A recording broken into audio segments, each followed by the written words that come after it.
Hello, chat. How are y'all doing today?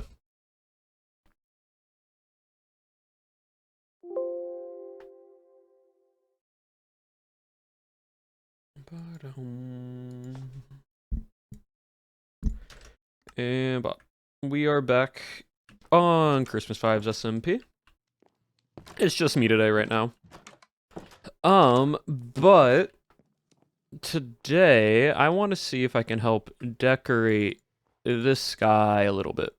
I want to see if I can add some lights to it, because we got these baubles. We got these little guys right here. And people have placed some baubles down, but I want to see if I can add like a bit of lighting, like some garland lights, just spread around.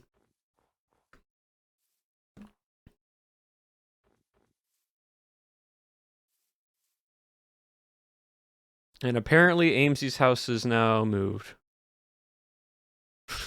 Gone to find my grandpa's seat next to Elsie.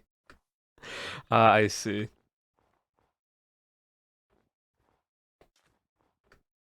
I think it's just a way to be like, they're done with the server. Like, that's their ending. But yeah, chat. Today we're just going to work on that. It's pretty much just a chill vibe today. Oh, I don't know if this tree was here last time. Maybe it was, maybe it wasn't. I don't think it was. This is nice. Big tree. That's for sure.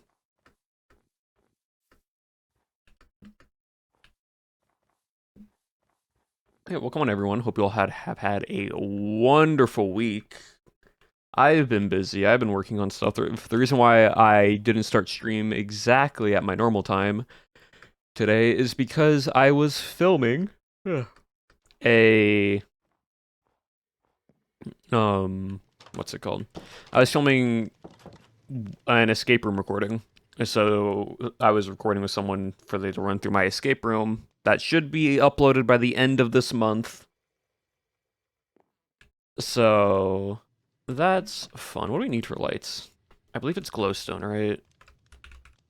Yeah.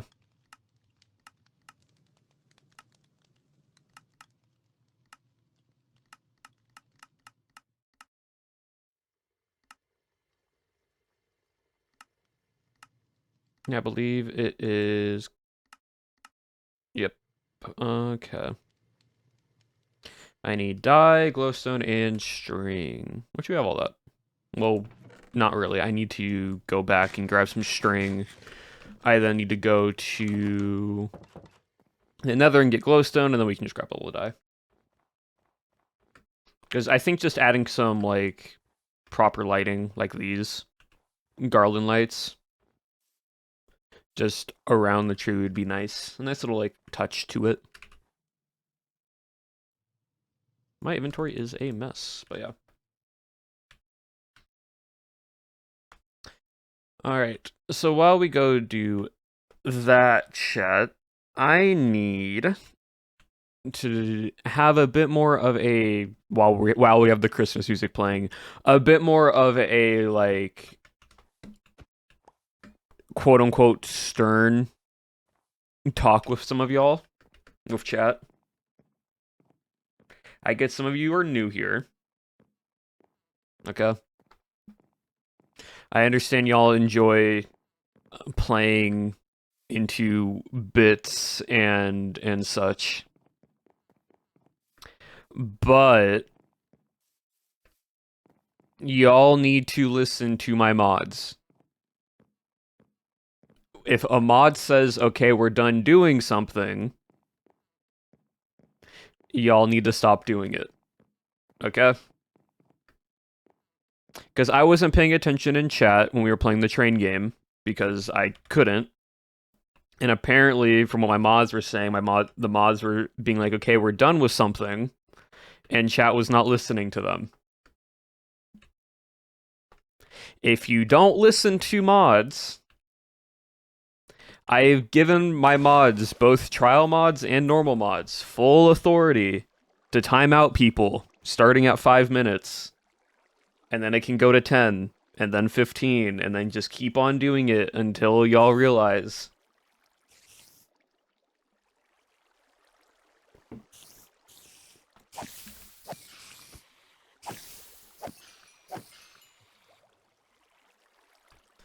Because if the mods aren't listened to, then it makes it a lot harder to stream. And the mods do this out of their kindness of their hearts. So be kind to them and listen to them when they say, okay, we're done with a bit or something.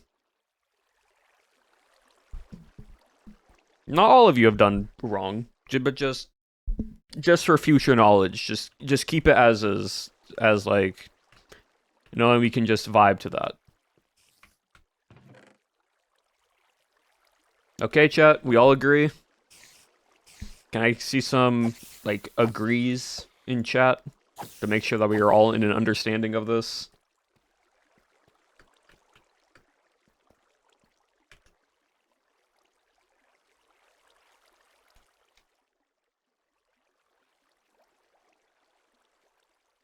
Wonderful. Awesome. Thank you, chat.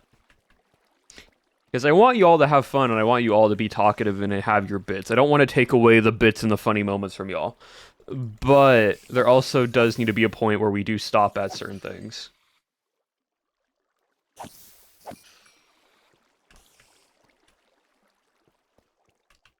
Awesome. Thank you, chat. Now then, another thing I want to talk about and mention, and this is sort of like a kind of like like an aw man type of thing. Not with you, chat, but more with content stuff. What he's asking to agree. I'm basically saying that chat needs to listen to mods. If chat doesn't want to listen to mods, mods are free to time out people for as long as they need to if they're not listening. That's basically what we're talking about. But this new thing, I don't think I can make a proper video with Termina. From the Termina SMP, unfortunately.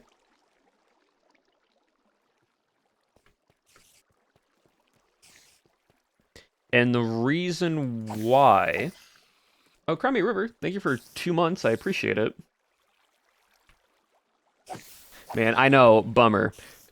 And the reason why is because I was trying to work on scripting it out the other day and like trying to piece together some of the content for it.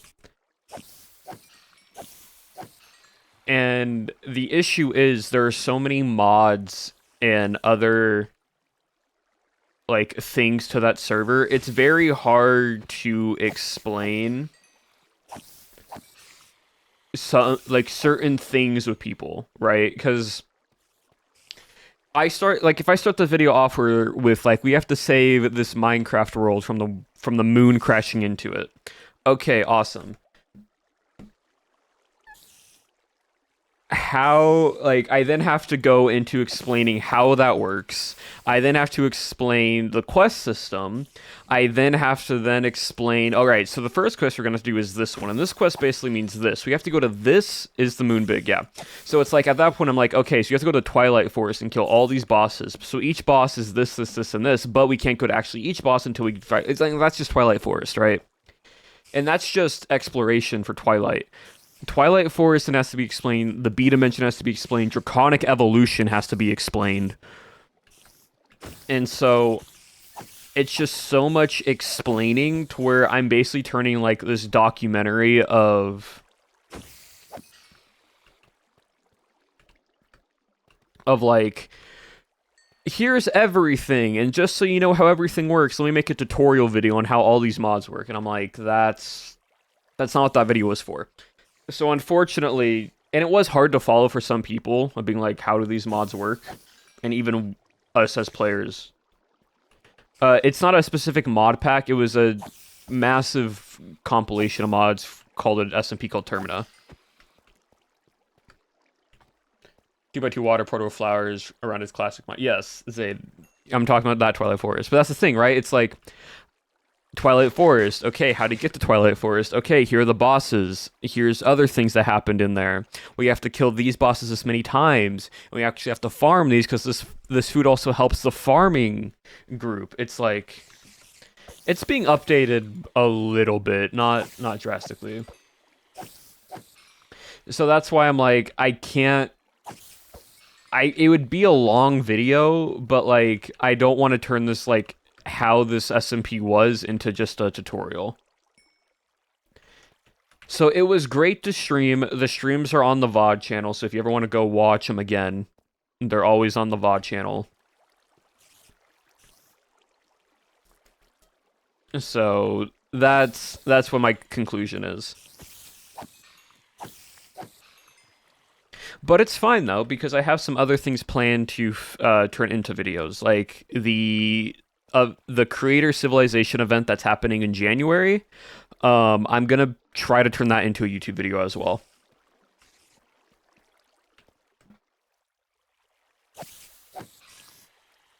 So we have that being turned. We got some other stuff happening.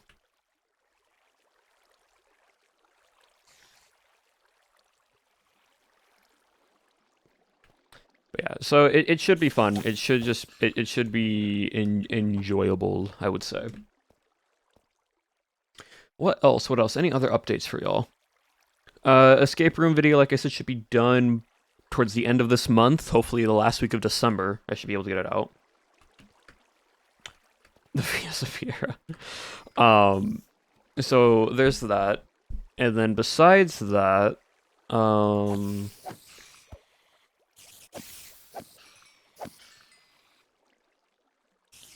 I have some other fun video prep, like ideas already working on in my head right now.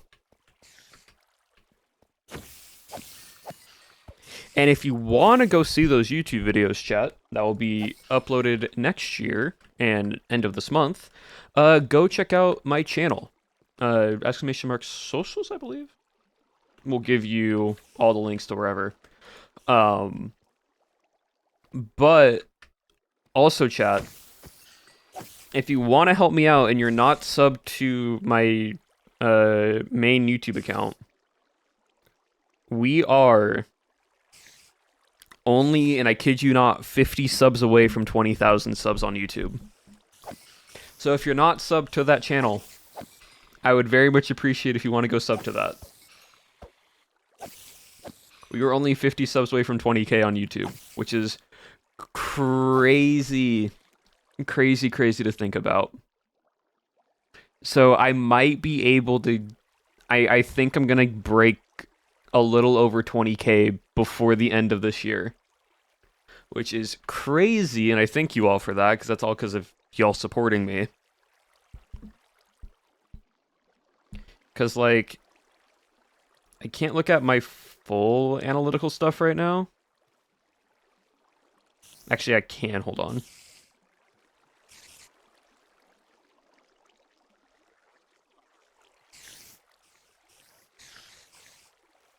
Yeah, for context, chat, I was barely over, like, 5k before vampires.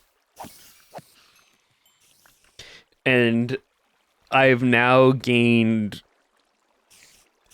as of for this entire year, I've gained a little over 15,000 subs because of it. So,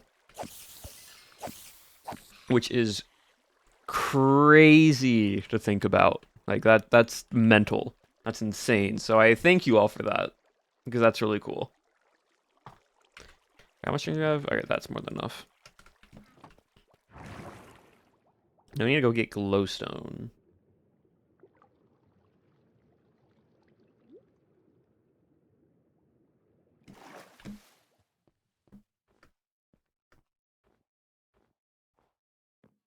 Photography and overall editing was so good. Thank you. Yeah, I'm learning DaVinci Resolve right now. And like it's pretty much one-to-one to Premiere, but there is a little bit of a learning, like a little bit of a learning gap to it.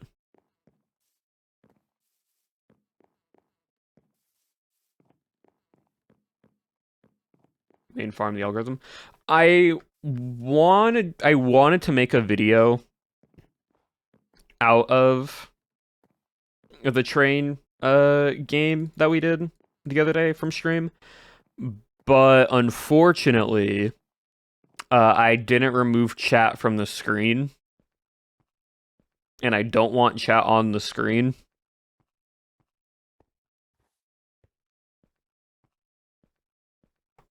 Especially when y'all are just counting up to 100 for like a good portion of the stream. So the next time we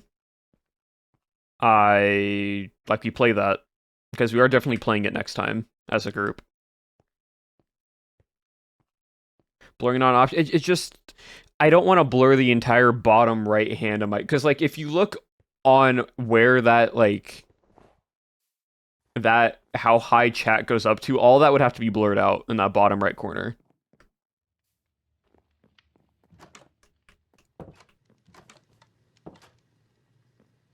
Between the lake on Pale Oak. Like that movie, that's funny. But yeah, so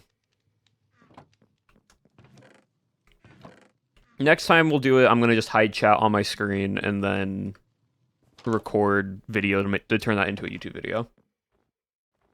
Alright, time to go to the Nether. Because we need glowstone.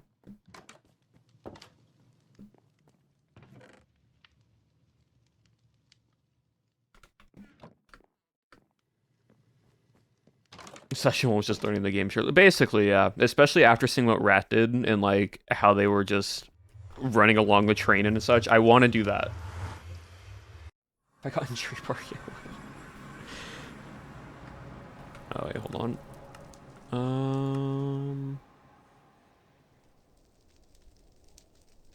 No, that's fine.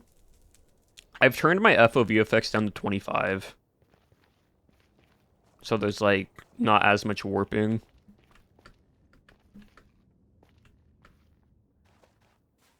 Who's made parkour on the bridge? Who's...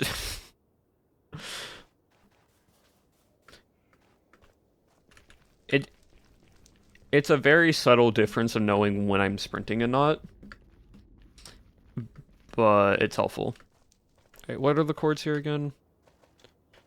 350, 100. Cool.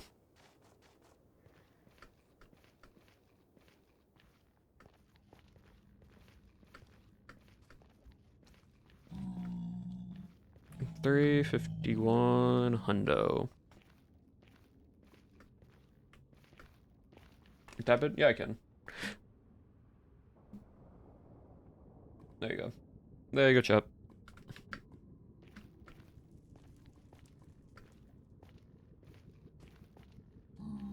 Mr. Restroom. We're basically just... We're gonna decorate... Oh, yeah.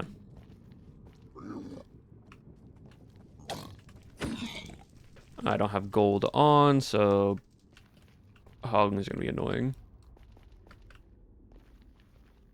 I need glowstone.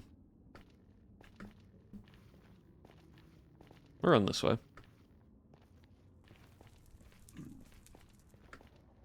Decorating big tree and spawn.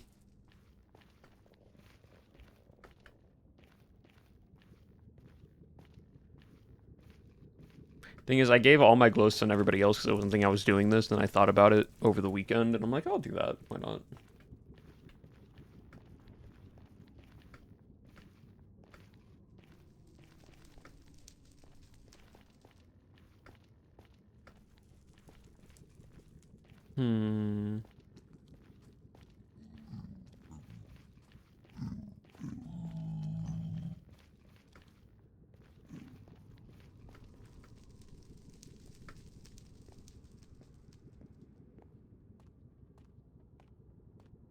Let's see, chat. Let's see.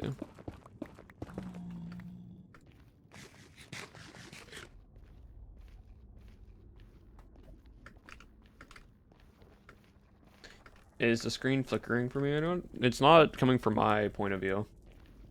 And I don't see it on my OBS.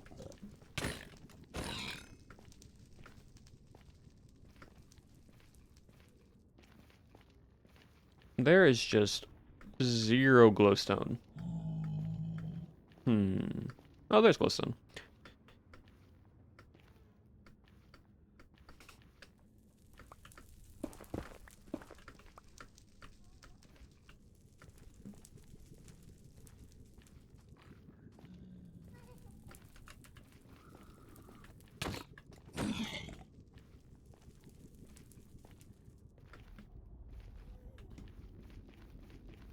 There's a pile up there that's not as high up.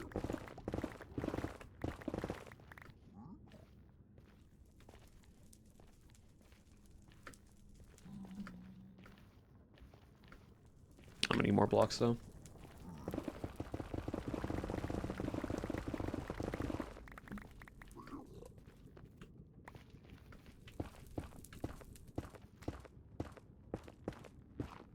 Instead went into the direction of the castle. I was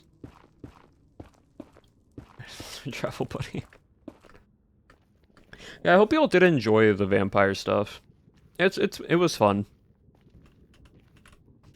I definitely think POW will probably do another one of those events later, is my suspicion. Not anytime soon, because they're working on other projects right now, but definitely another, like, community-based event like that. Probably, chat, there probably will never be a Season 2.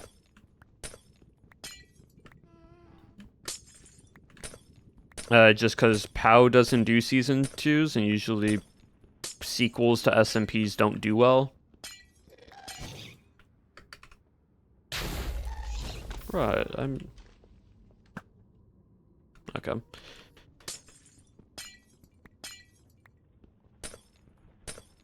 Yeah, no Season 2, unfortunately.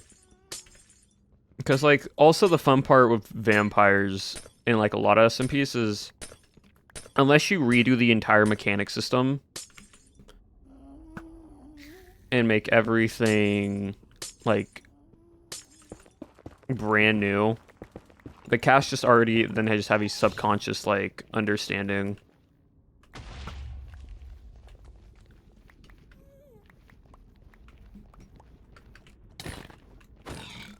Fire particles off?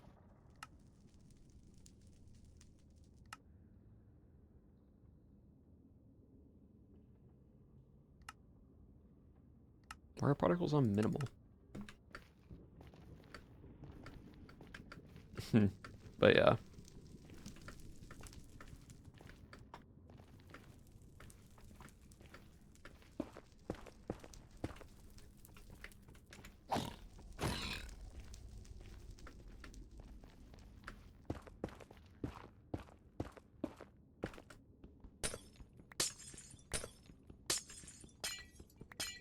I am excited to see what they do for the next SMP stuff.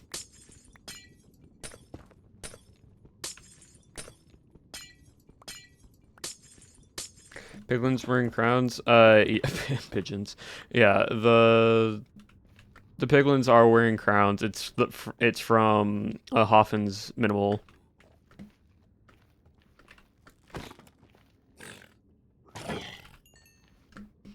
How many? I think that should be good.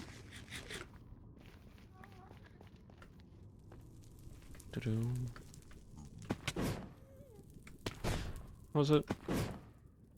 There you go. Yeah, every mob gets minimal armor.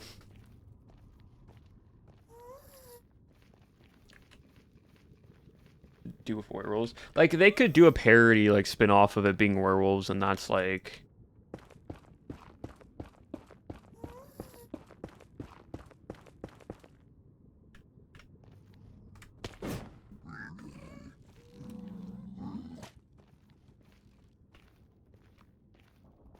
what breakfast SMP is gonna be? I don't know.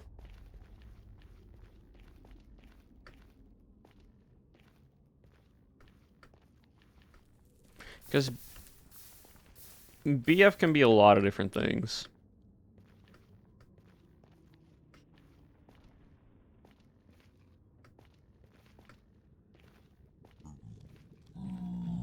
Expo Creations SMP. can confirm I'm not in it.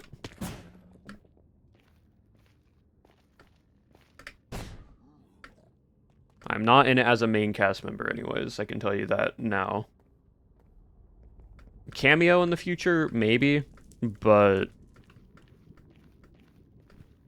I just know I am not in the next one.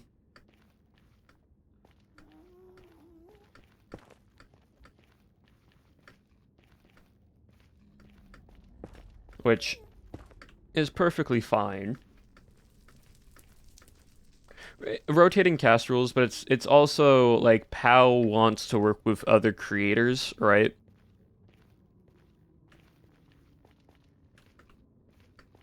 And so POW's roster is constantly trying to like revolve around different creators. So it's not just the same people for every single SMP that they do. Now, of course, you're going to see some recurring people nonstop just because they have to balance out like smaller creators with bigger creators, so viewer average can like balance between the two. But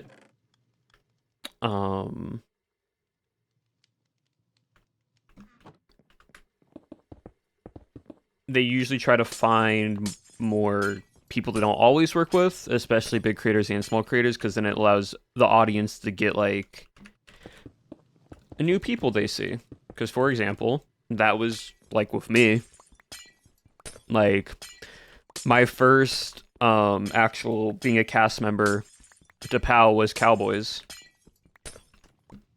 and then Cowboys led into Vampires.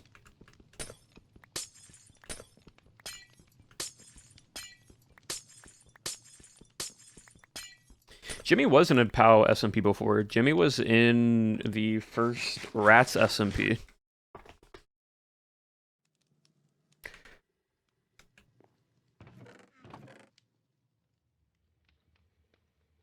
I need dye. We have red.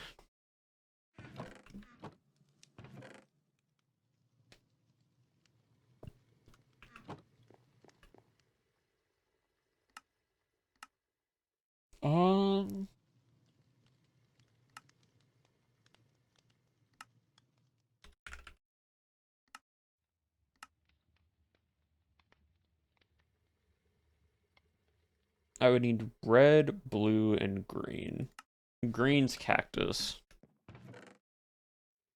Alright, we're not... I think we just do red. I think we just do red lights, because I am not farming cactus. I cannot be bothered. Alright, there we go. And get some garland.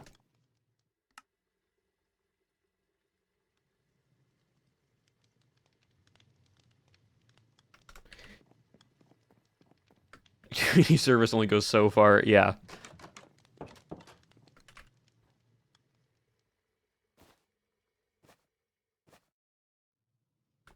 It really does. Okay,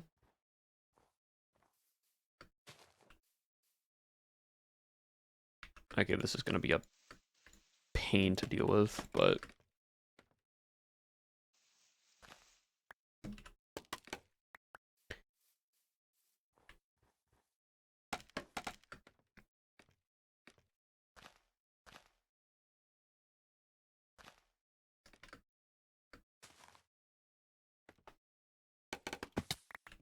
I think we just go on, like... the... outskirts. Nope, not like that.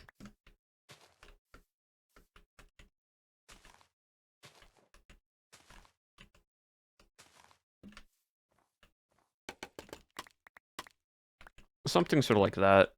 Yeah, that works.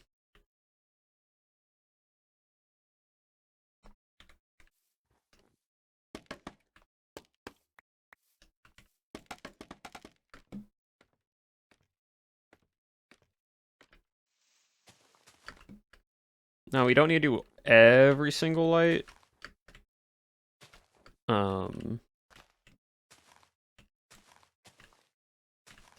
like every single block.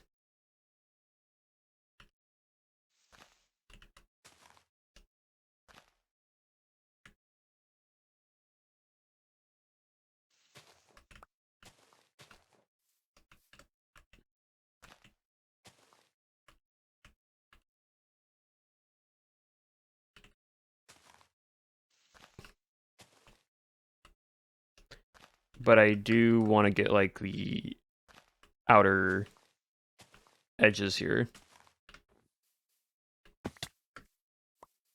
Yeah, decorating the Christmas tree.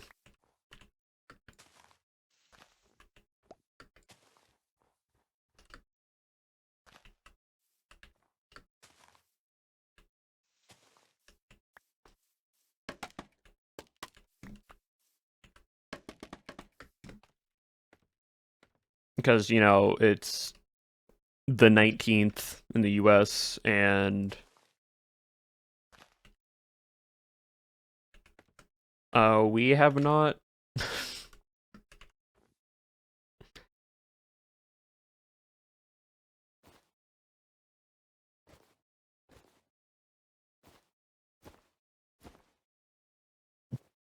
actually decorated this yet. So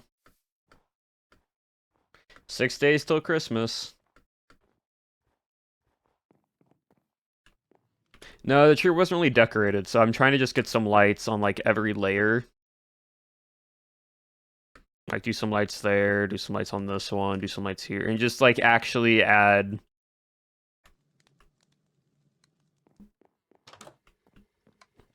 some just nice little bits of detail. Do we? I don't think we have any leaves. No, we do not. Okay. I need to go and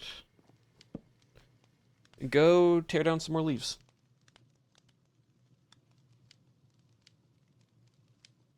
I need to watch Christmas Adventure today. Oh yeah, my Christmas Advent stuff. Yeah, the Freaky Cow has been fine. Freaky Cow has not had any issues.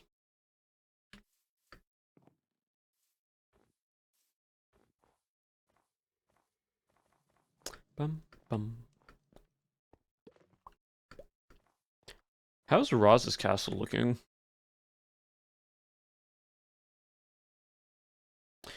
See, I don't know if Roz will be fully able to finish it all, but it looks good though. Like I can see where like where the detail is and like what's supposed to go there.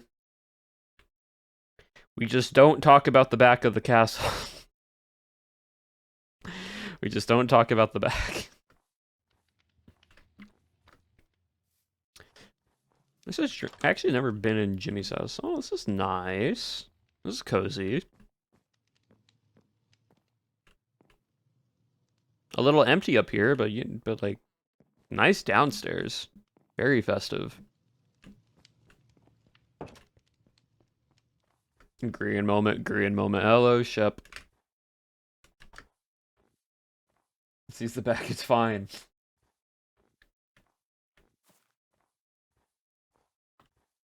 Male living space.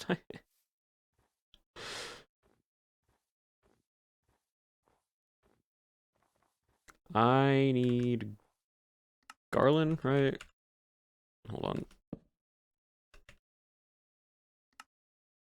Yeah, which is spruce. Okay.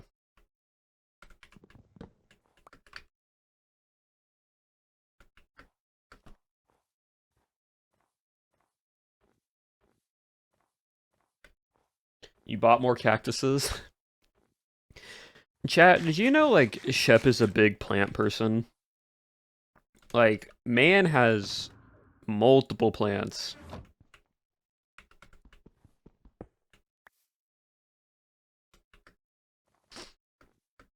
He is a connoisseur and collector of plants. Check out this weird cactus icon.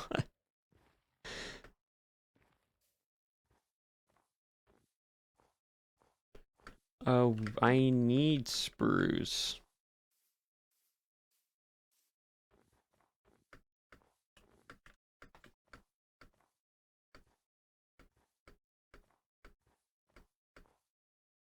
Oh, there's spruce leaves.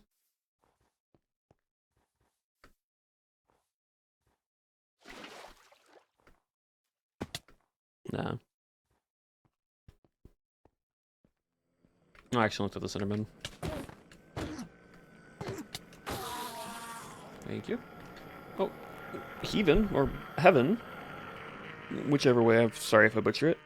Thank you for the 2 months. Thank you for resubmitting for 2 months and staying with us. Bop, bop.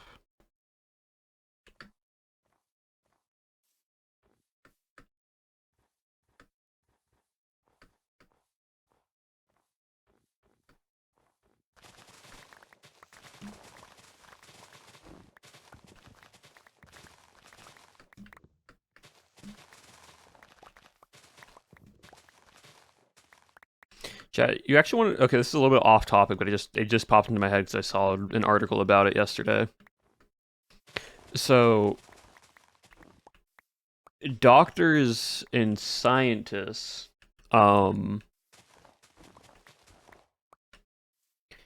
have found a way, and it works.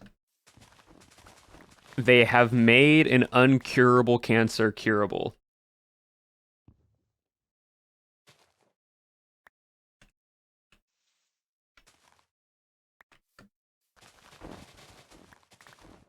Yeah, so leukemia, a variation of leukemia that was thought to be uncurable, they have found a way, and they've already put it into patients. It's like a big thing, yeah. And they've already put it into patients with an 80% success rate.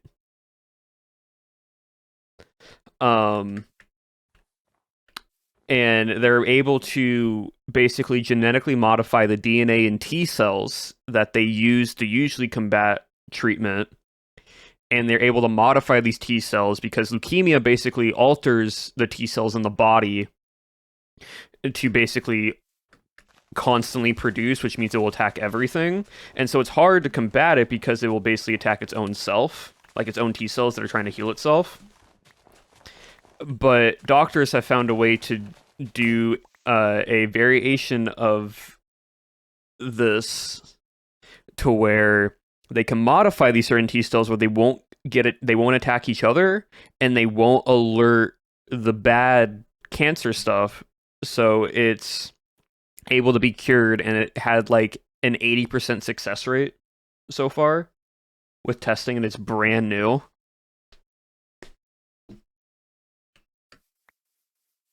Incredible way to like advancement into the healthcare.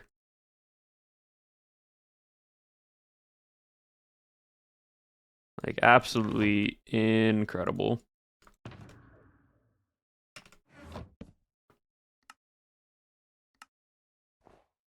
Okay, I have more than enough.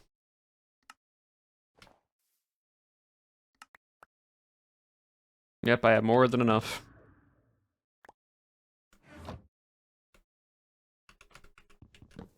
But yeah, really cool thing, and I just like I remembered it just now after I read it, like read about it the other day. I'm like, that's really cool. So basically, what that also means for future work is that other incurable illnesses and diseases with being able to modify the DNA of these like T cells and other microorganisms in the body that can like help prevent it can actually help cure future cancers and such if it continues to go down this road.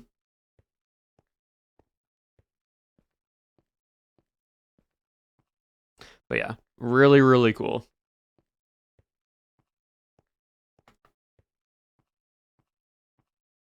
And if so, in what? Because you seem to know a lot about this. I don't have a degree. I just read an article on it and um just was interested, and so I just read about it. But yeah.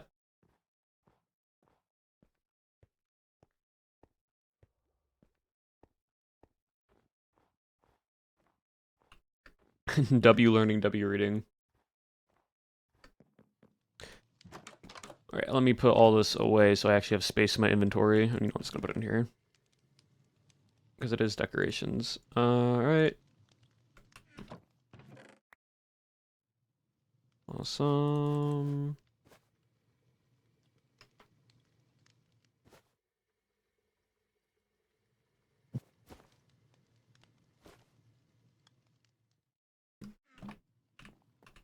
Cool. We'll start with this and we'll go from there.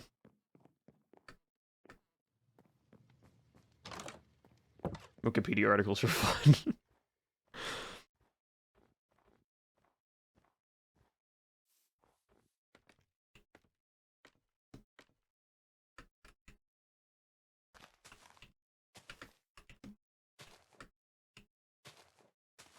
No, not there.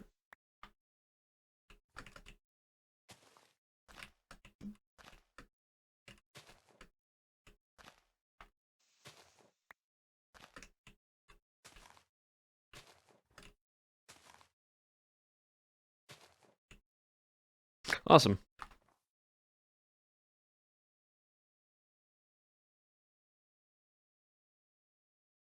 Squillington. What did I miss? Degree in something because you just read a few articles. One of my friends was convinced I studied fish because I read a lot about species.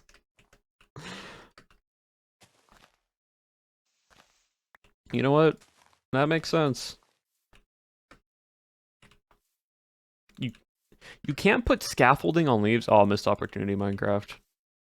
Missed opportunity.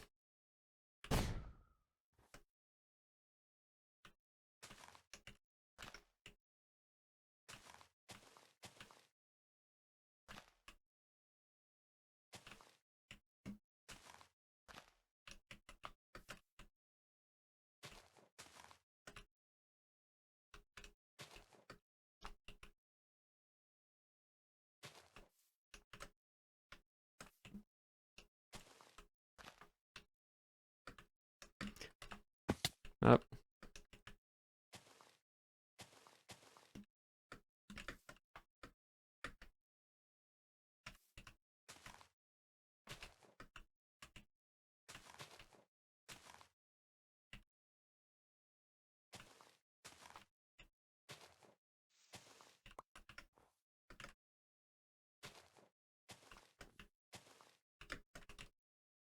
Again, I'm not trying to get every single leaf. I'm just trying to get... Yeah, I'm just trying to get, like, the lower edge, like, edges of the skirt of the tree.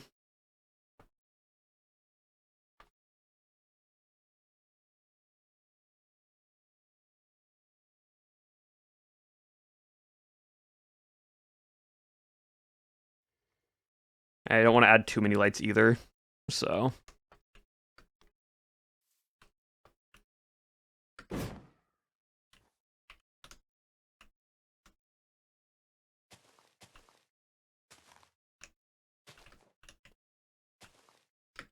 Wherever the lowest block is, that's where we place this.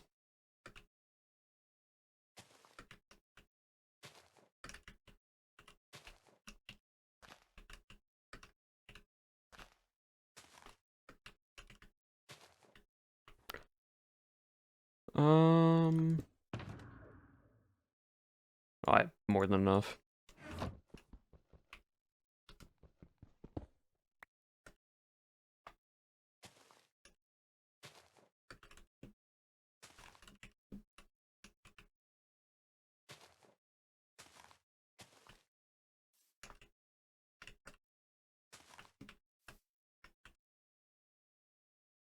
Yeah, I unfortunately need to use wind charges.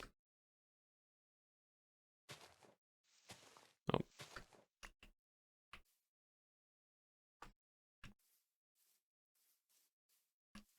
Just because scaffolding can't be placed on leaves.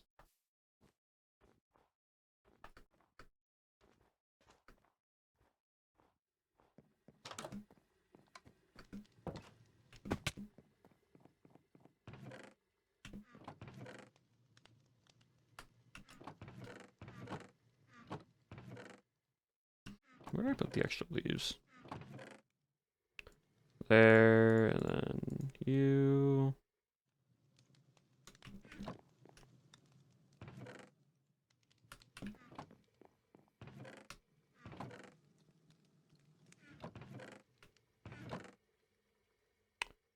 Cool. During night, yeah, all the lights at night make it really, really nice.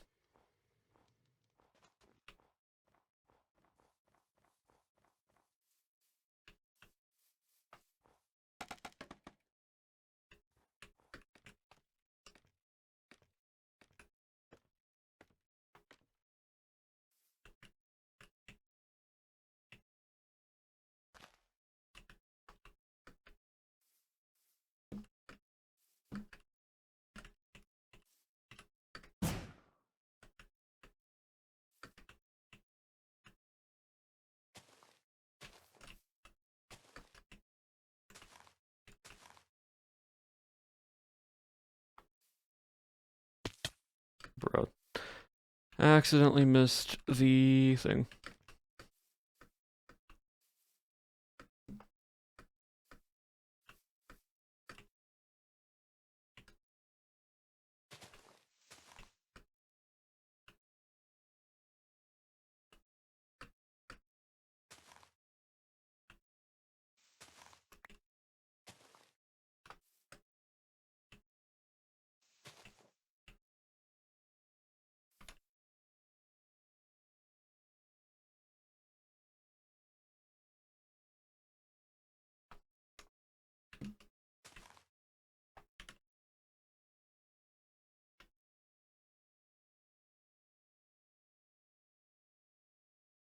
It's looking pretty good so far.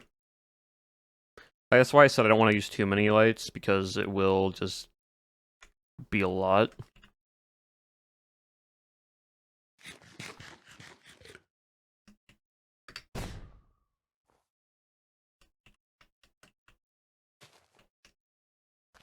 So for right now,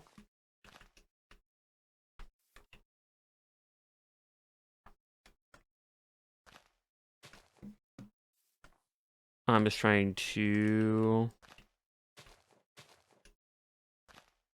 just light up.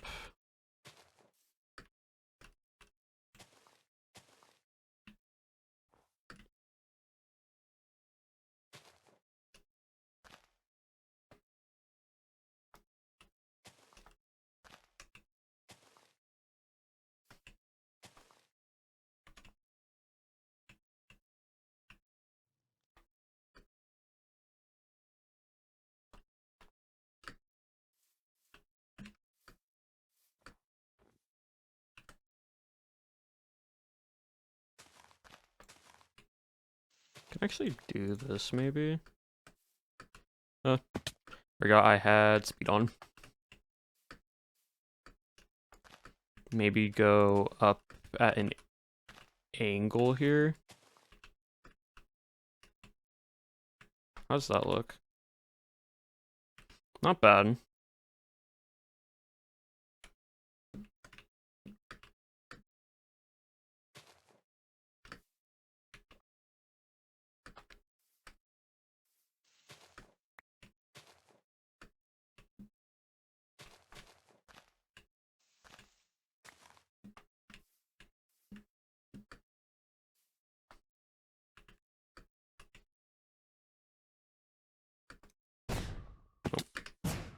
There we go. Okay.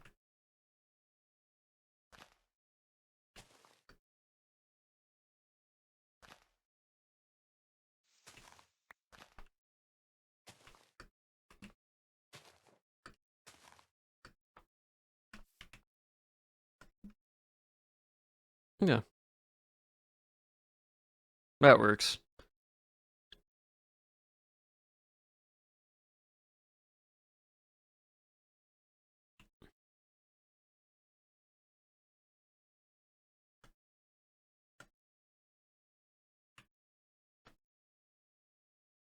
Hmm.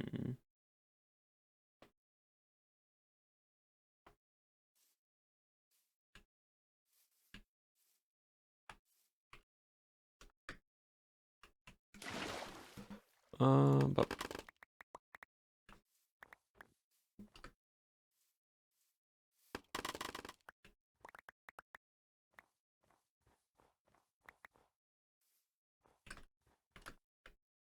do you like the new Destiny 2?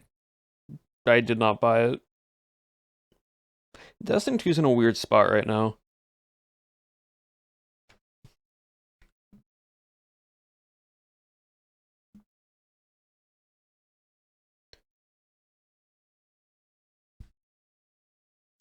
Let me see.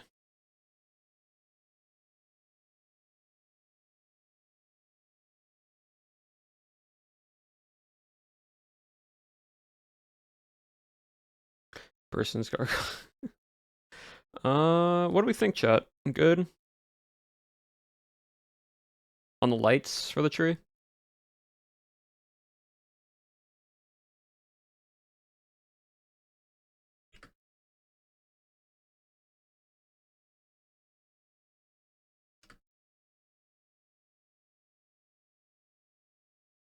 There's just so much to like try to get all in one photo.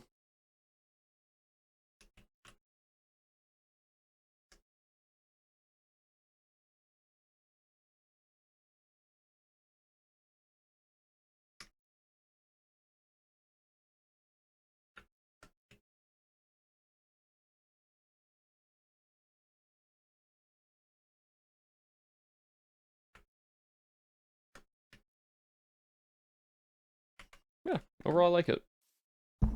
Odds on a star. Technically, Cam's head is a star.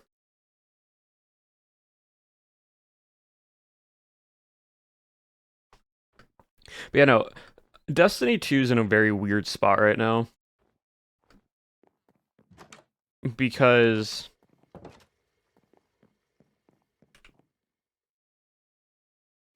what is it?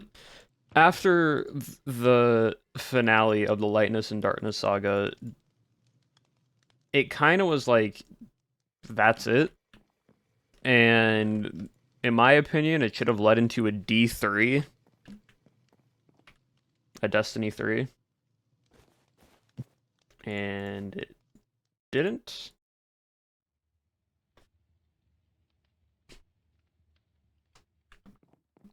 And they went, oh yes, we're going to continue. We're not going to expand the universe even bigger and more. And Simple like, okay, that's cool. And then they released their next game, and everyone was like, or their next DLC, and everyone's like, eh. They also did this whole thing with the GUI in the port called the Portal, and genuinely, it's awful. It basically takes everything out of the MMO aspect of it, and it just like chucks it into a corner, and he's like, no, don't worry about it.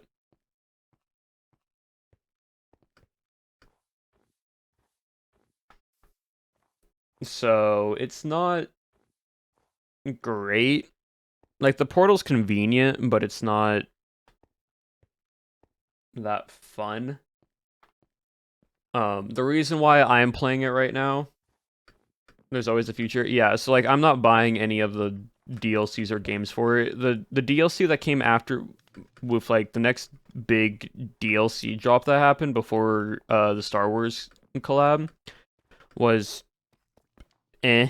It was very okay to the community. The Star Wars one has been good so far. The story's a little bit anti like climactic. It's not anything crazy, but it's still decent to where it wasn't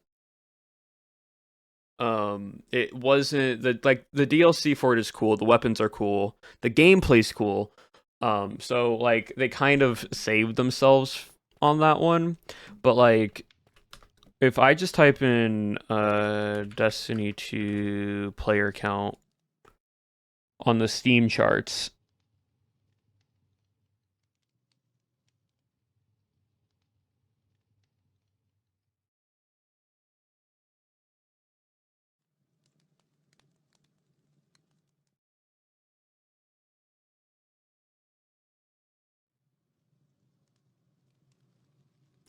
uh let me see. Yeah, so like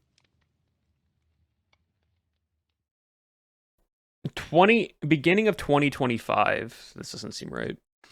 Um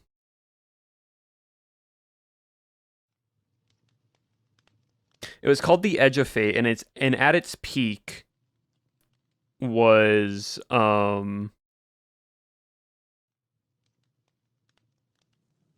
these numbers aren't right. We go to a proper Steam chart. There we go.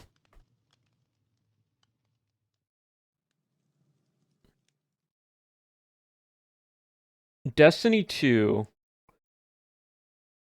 on May 2024 had a peak player base of 315,000. Okay. And then at the start of January, Destiny 2 had a peak player base of 77,000. And then in June, this is when a DLC dropped, it had 100,000. And in November, its highest player count in November was at a peak of 22,000 with an average of just barely over 12,000.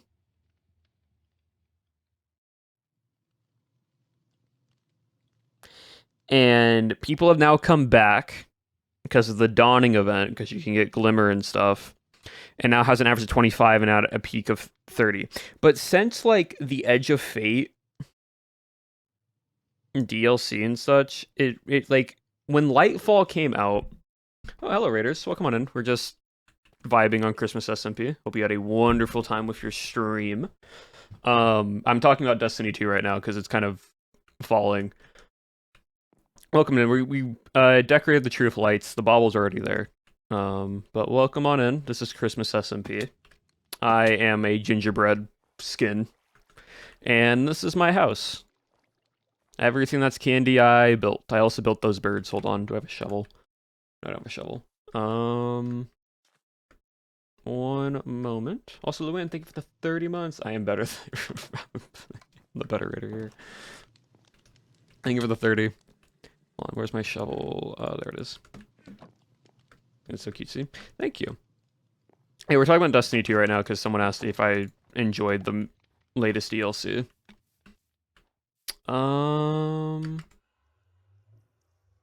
That just missed.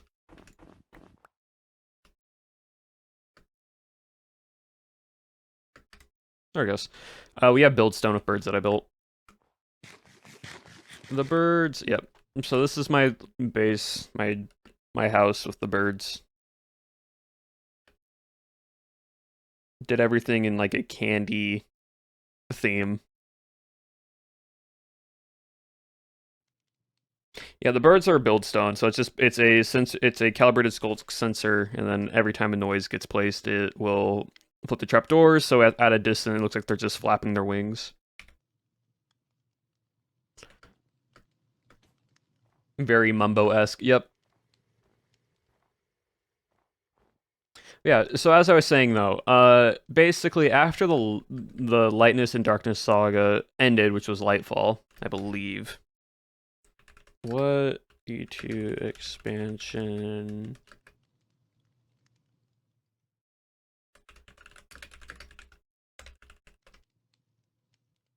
The final shape, which happened in June 2024, which, by the way, June 2024 had a peak player count of 314,000 with an average of over 100,000. And then after that, it just started to tank because that was like they built up this campaign experience of the Lightness and Darkness saga since Destiny 1, which was a very, very big thing that happened for basically 20 years of buildup of this massive big bad, and it for most of the OG player base, this was their like I can be done playing the game now because we're like because that was it, that the Witness was this big bad, and that was like just how it was. He's like epic. Migraine. Yep, all good. But yeah, so that happened. Everyone was done, and then Star Wars happened. Yeah, like people left because they were satisfied, and then what they should have done is a Destiny 3 as like, hey, we're gonna redo everything again because this is what we ended, and we're gonna end it here. Um, but they didn't, and that then turned into, okay, well, now what?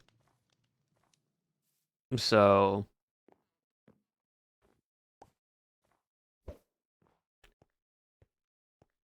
ads, that's okay. Look, everyone's houses. Like, really, I really just came on just to add lights in there. I don't really have anything else to do right now. Ooh, this is nice. Martin did a good job with this.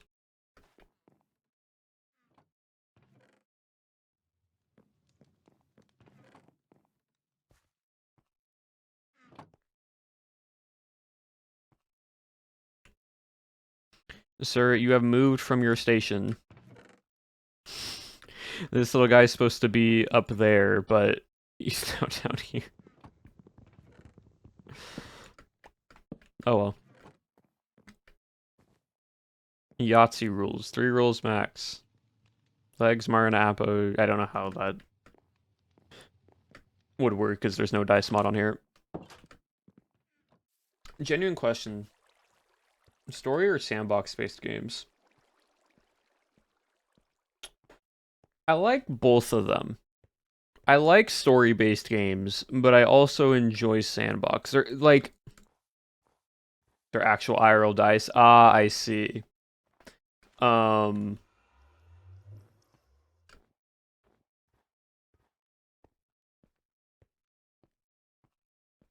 it kind of depends on the game that I'm playing. No one just closes their doors.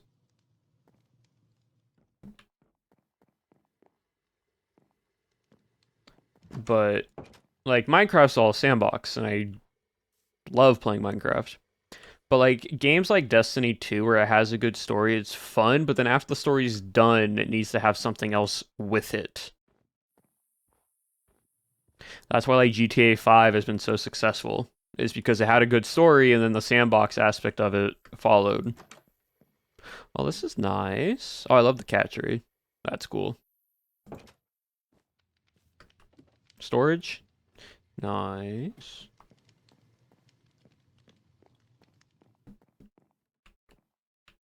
This is storage. Bats, vampires. Love a little storage room.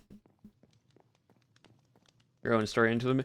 Yeah, no, like that works.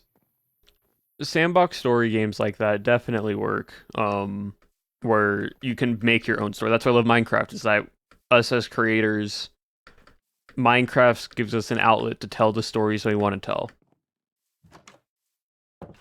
which has been really cool.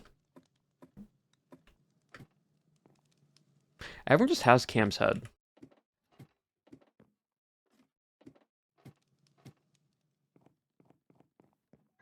Vampires has become.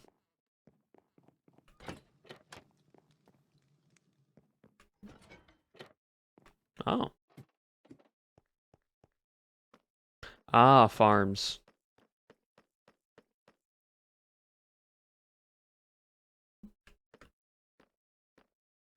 Cam has died a lot.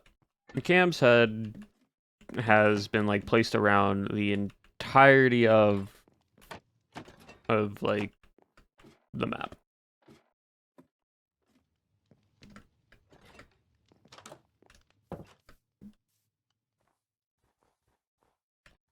Do I think PoW ever do a Cyberpunk SMP online?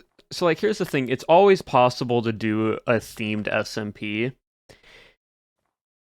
The difference though is how good is that SMP going to be?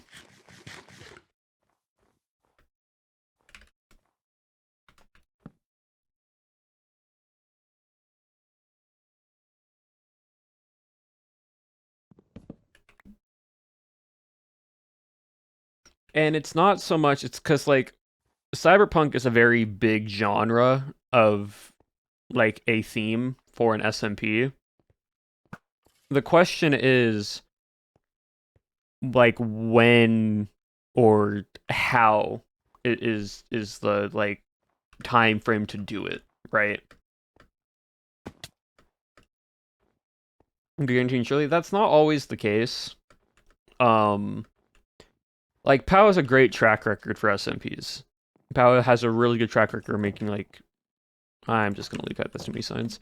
Of like SMPs to do and such.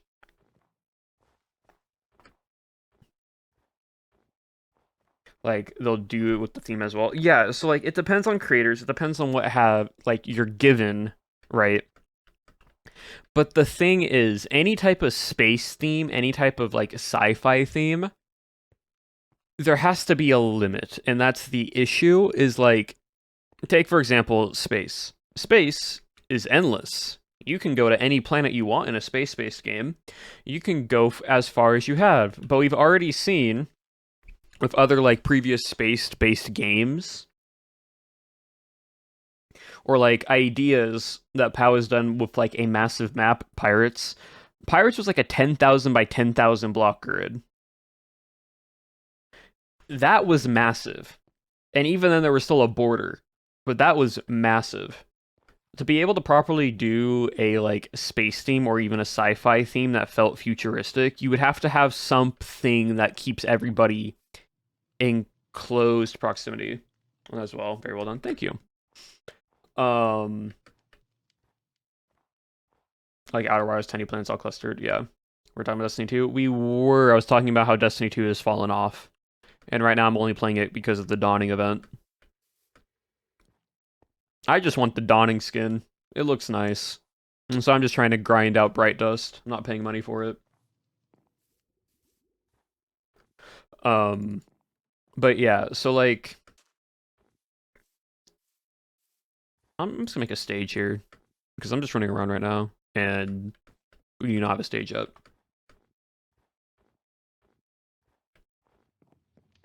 It's not going to be a big stage. It's going to be a small stage. But it will be a stage.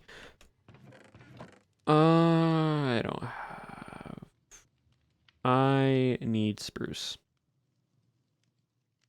I'll try to go back and cut down some trees. But yeah, so like... That's the difficulty with like sci-fi and space-themed SMPs. Is that you need to have... something that keeps the players in a certain area. PoW does a really good job of tying the story or the environment into the SMP for being the reason of like you don't want to just go out by yourself or just travel along. Usually it's a border and usually it's a design that keeps everybody locked in.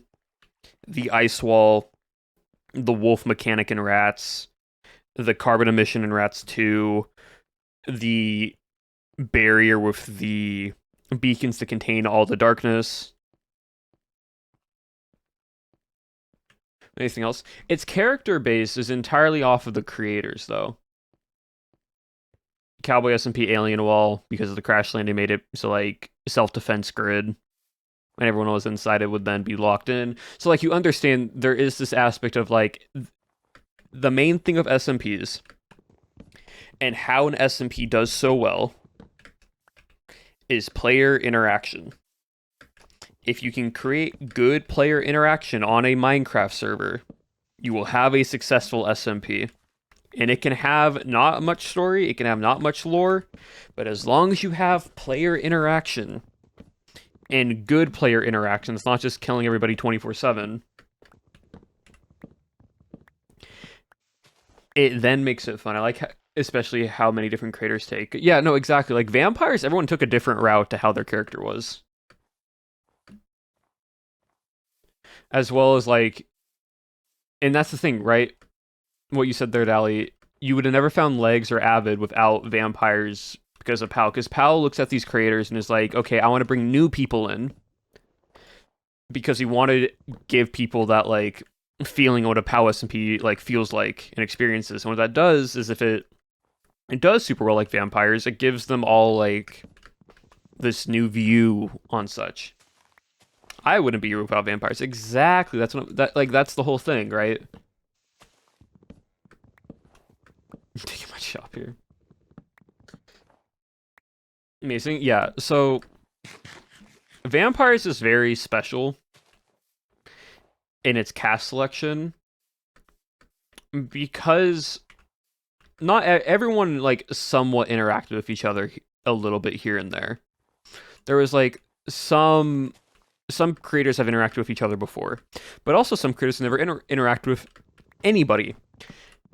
And like that like vampires was my first time interacting with like Cleo and Pearl and Ren and all of them like in an actual character like sense. Why is snow floating? It's because it's got updated from an older version. Hermits, love them. Exactly. Like my first time interacting with the hermits, even to like into that full extent, even with like Martin, because Cowboys was on, but it was so streamed based that everyone's streaming times were different. And so like Cowboys, even though I interacted with like Ren and Martin a little bit, it wasn't as much as vampires. But because of like how it was structured in vampires, the like interactions and character dynamics that everybody had was just so good. As like I think Owen described it, lightning in a bottle. It's where it's like we have fun just playing games and just doing fun little streaming things. That's why you've all like that's why the cast has gone along so well is because vampires are so much fun. We wanted to like still play and stream together. That's where you see like sometimes Among Us like lobbies or Blood on the Clock Tower, and especially now with like the train game. Like we put like, hey, we want to do this. Anyone want to like participate? And those that are able to join, and those that can't just or like won't be able to this time. We're like, that's fine. That's all good. So like it forces people to do all that at once. Yeah, exactly. And like the thing about live series, which makes live series super super fun and good, is the characters' dynamics with each other. And the hermits do it very well. Like the hermits are just like one big family. And so when you see interactions between them, it's genuine. It feels genuine because it is genuine. Since they've been playing different games, both on stream, outside of stream, just hanging out, whatnot, you get to see the fun of like them actually just having fun and messing with each other. And so like that's kind of what vampires turned into, which is a really cool thing.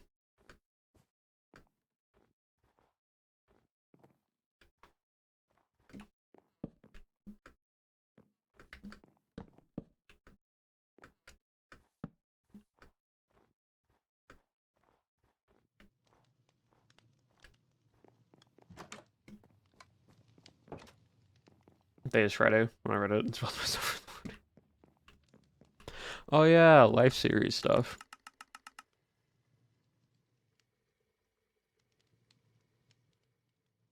Also, I've heard that life series is going on like a semi quote unquote indefinite hiatus for the time being, just so they can take a break. Which honestly, fair.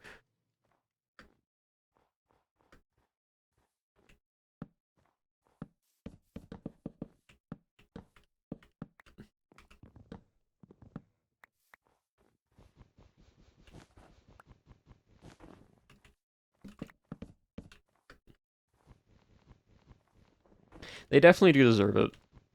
Grian puts a lot of time in like getting all that planned and prepped, and everyone else takes a lot of time in like getting it all set up. So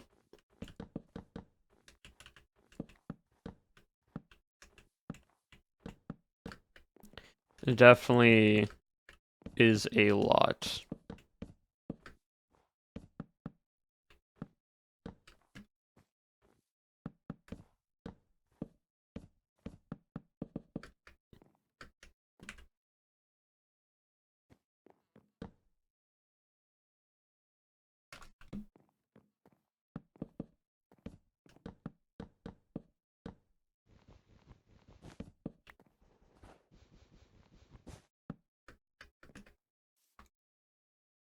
Random fact. Let me see.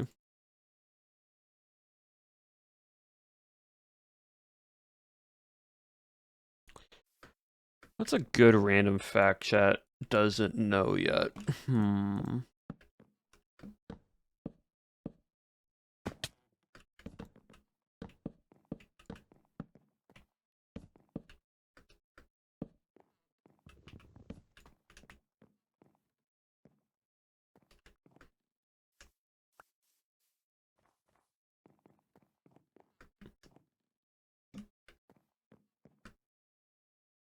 Do I wear wigs? No.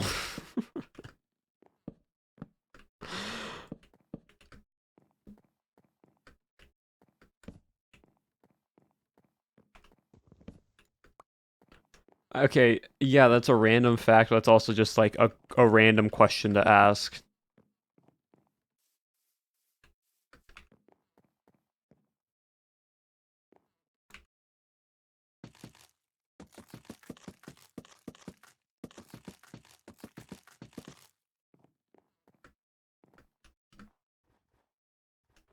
That works. It's a reference. I have no idea what the reference is.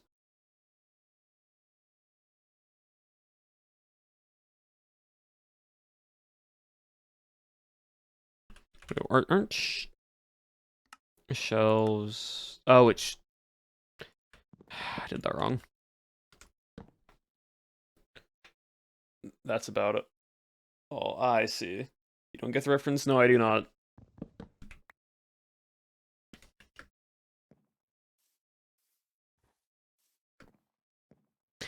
You know what? If Angie's not here, do they have any wood?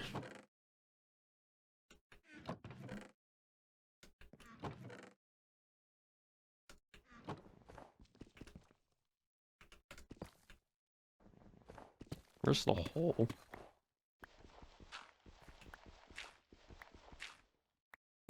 Oh, it's there.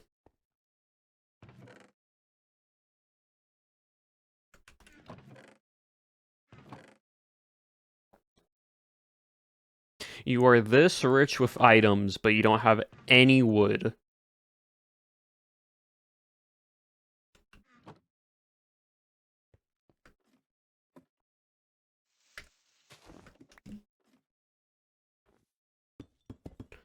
I understand being broke, but like that's another level of broke. You're broke in the like resources that you kind of need. Okay, you have planks, but it's not even logs.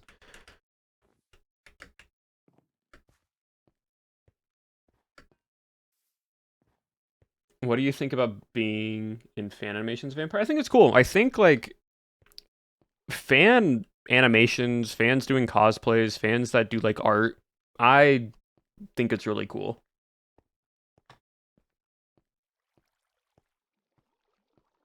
Did we get a fun fact? No, 'cause I'm trying to think. You know what? Sure. My favorite food is sushi. I love sushi. Being tagged in. Honestly, if I get tagged in something, like if I get added, it's easier for me to see. Um, what kind of sushi? There's a restaurant that I go to, and it has this like baked salmon that just melts in your mouth. So good, so good. Um,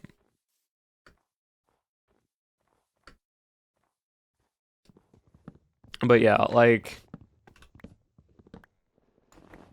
there's that. We found a really good like sushi place in San Diego at TwitchCon this year. That place I want to go back to again. It was it wasn't just sushi, it was a Korean based restaurant, but it had sushi and it was so good.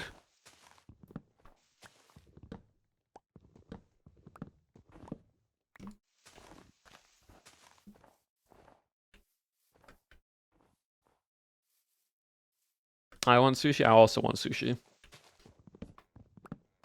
The ginger store. Dude, ginger's just good to eat. I don't know what you're talking about.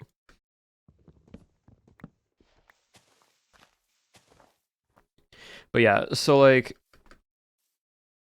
when it comes to fan stuff, I don't mind being tagged in it that much because it doesn't mean I'll be able to see every single thing I'm tagged in, but it does let me be like it does help. What does the texture of ginger feel like? So the ginger that's with sushi, it's smooth. It just has like a lemony taste to it. Like it's like a slight sour lemon taste to it. The best way I can describe the like taste to it, but the texture is just very like smooth. It's almost like the texture of like raw fish, almost in a way.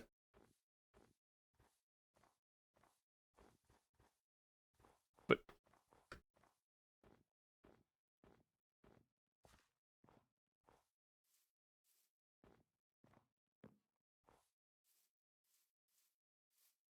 making my friend for Scott, oh, that's cool.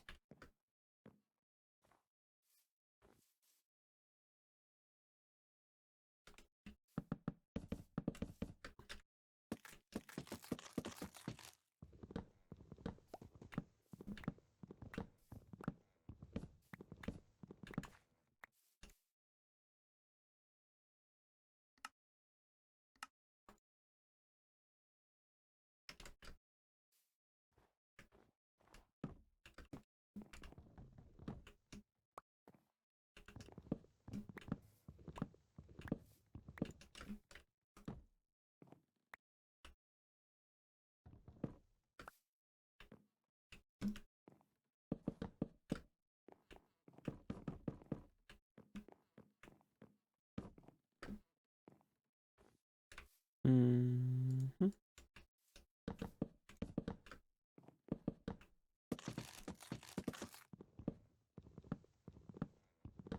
So was that the fact? Yeah, sushi.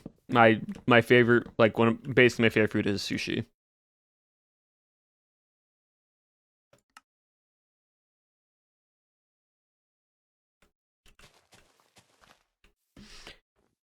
I think when we went to that sushi place, I bought like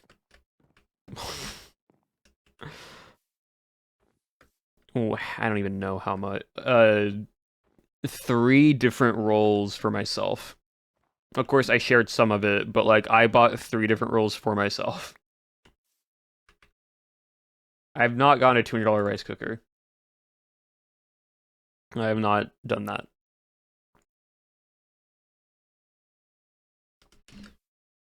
Bum, bum, bum. But yeah. See, the thing I like about sushi is the portion sizing for good sushi restaurants. It's nice in a way that it doesn't feel like the amount you get is what you pay for, and I love that.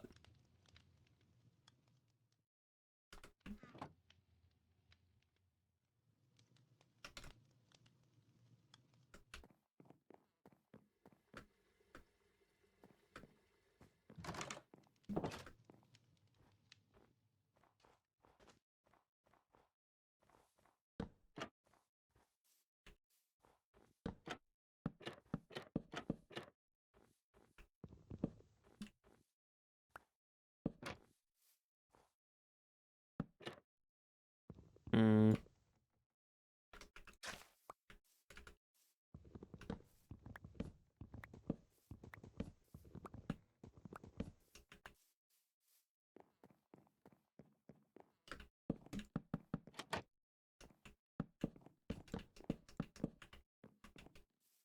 yeah, that works.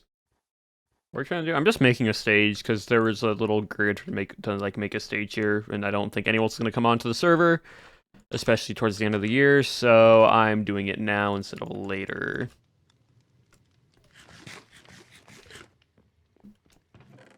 That is what I'm doing.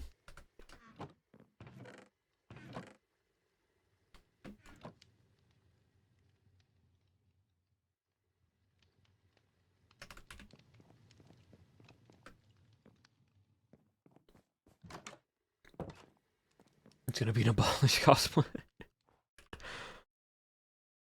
Yeah, that works.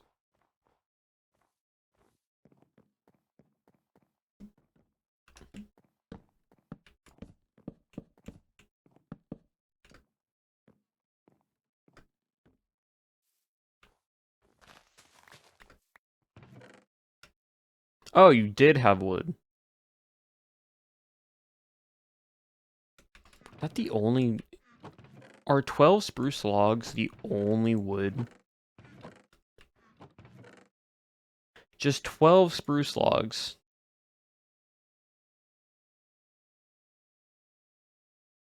I'm actually curious right now. Hold on.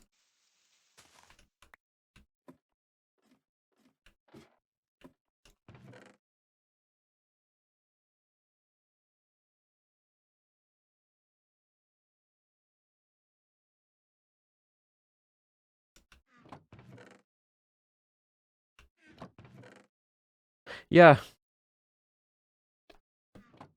Just 12 spruce log. You know what? After that, I'm just gonna sort through Aimsy's storage. I'm just gonna do a massive sorting underneath and just put all the valuables in a chest just to see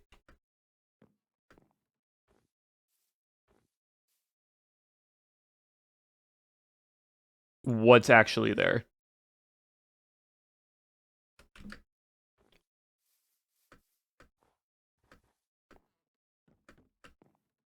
And you know what's even crazier, right?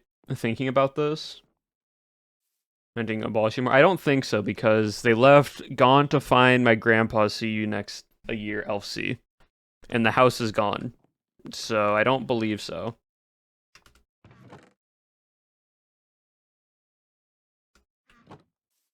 We're building. I'm just building a stage right now. I'm just building a simple stage. Yeah. But after, I am going to sort through Aimsy's storage and see what materials are left behind in the context of value.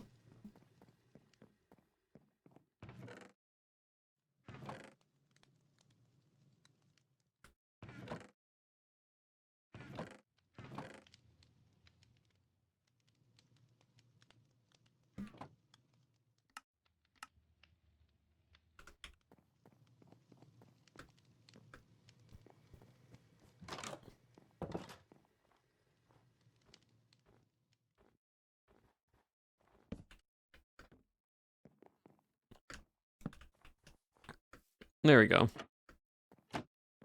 I can put 2 lanterns here.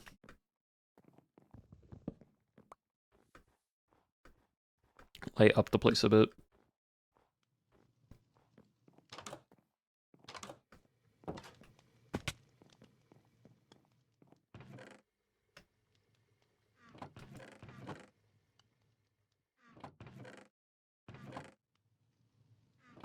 Do I have any here already? I do. Awesome. Thank you. Pass to me.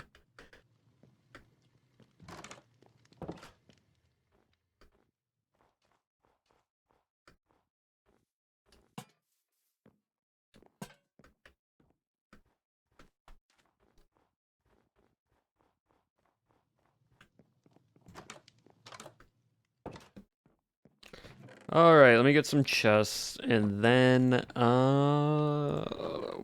give me some wood.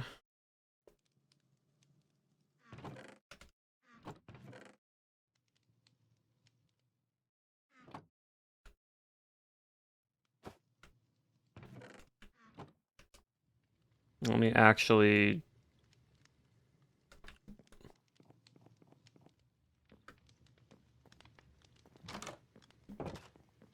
Hello, Geek Entry. Welcome on in.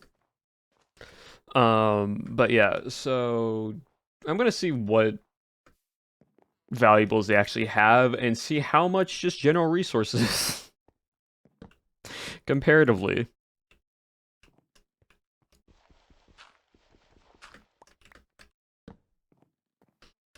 All right. So first off, diamonds, wind charges, gold.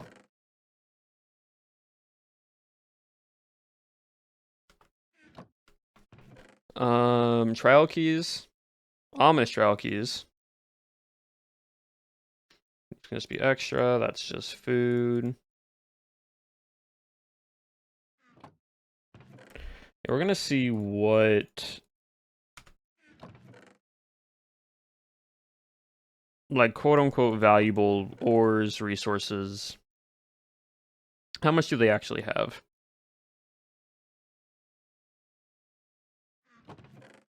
I'm gonna put this down here. This is my stuff, so I have more space.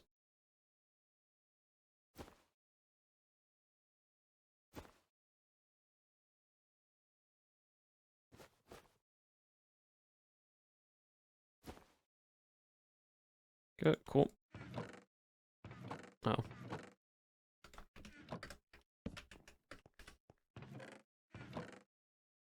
Smithing template, netherite scraps, diamond blocks, 63 diamonds. Some emeralds, some more trial keys, 3 TNT, a mending book, some ender pearls.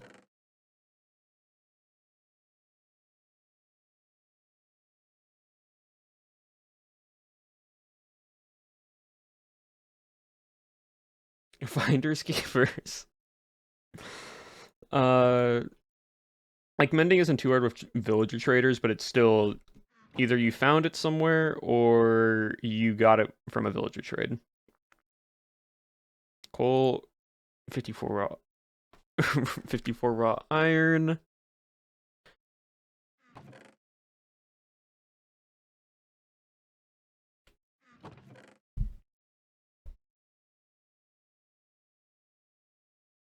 More food.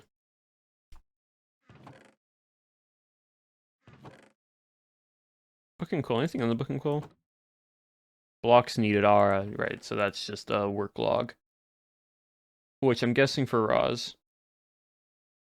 Some redstone, some obsidian. Jimmy Solidarity's head. Needed logs. Yeah, which I think was for Roz, not even for themselves.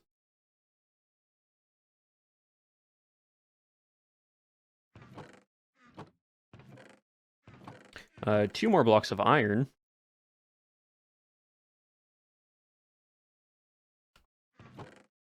Obsidian, redstone, name tag. Can't forget that. Roz's head as well.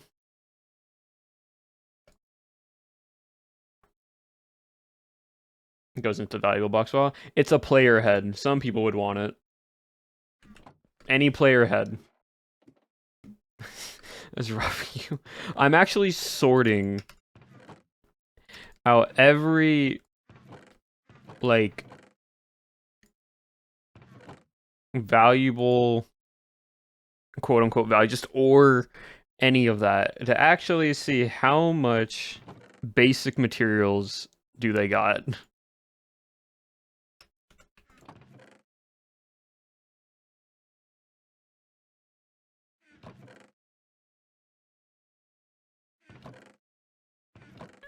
And that seems to be it. You ransacked? No, I'm literally just sorting through their stuff right now.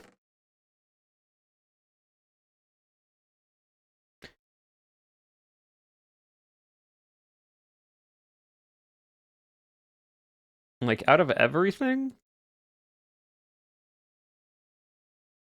That's it. That's all their stuff that they didn't have in their ender chest, by the way. You're doing communist. I'm not taking any of this. I'm just putting it here. Certain number of heads. I think they also have more, probably somewhere else. Was it ever done?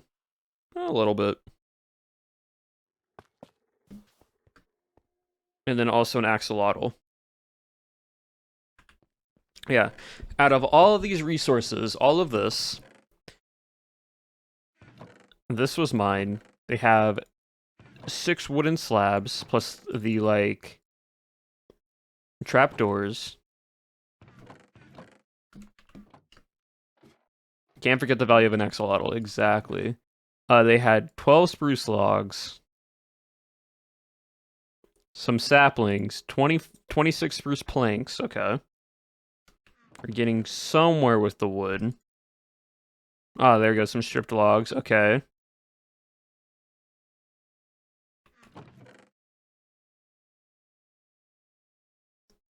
Got some more slabs there. I want to see how much wood in total.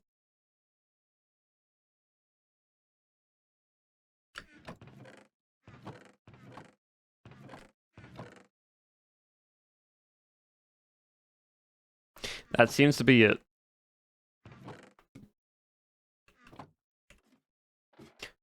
Wood block / wood block adjacent.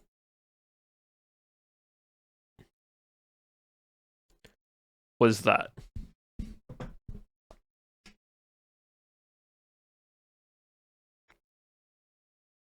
They had all of this in a chest. Do we count doors? I mean, we can count the doors, but like, where were they?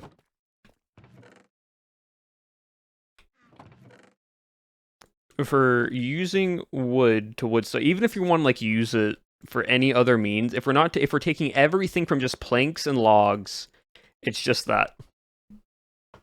Oh, sorry. That.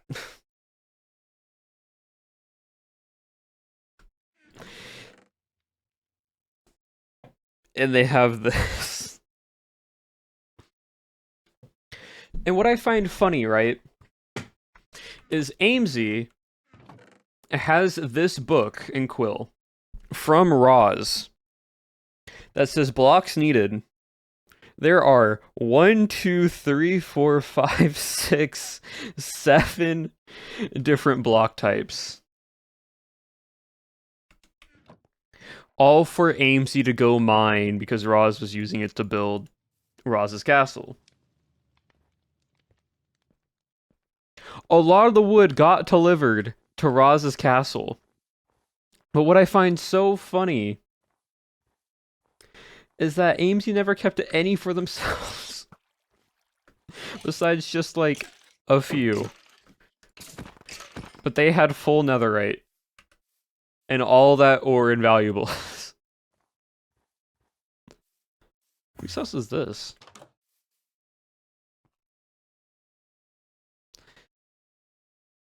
This is your house now. Move in, okay, bye. And there's just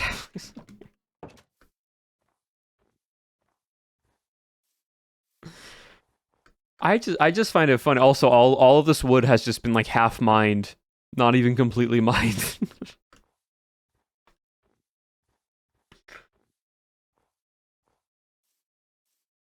I'm just surprised because like you would think you would have at least like a few stacks of logs or something. There's a severe wood shortage on this SMP. Not really for me. I will mine out all the wood that I need to build, but then I will continuously have extra logs for when I need to craft stuff. Like, this is just all log. This is all log and plank, and this is all just additional log-based, like, items. Like, all of this can be used to make tools and other items.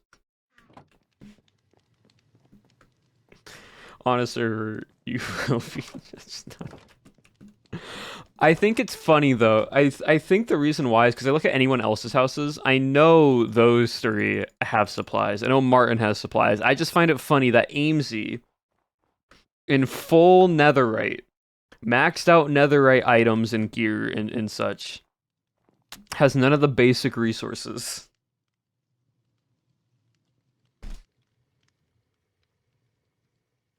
Did Amesy have... Yes, Amesy had an ender chest. I do believe they had an ender chest.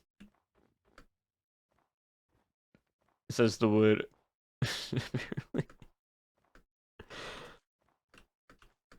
Oh my goodness. I just find it funny.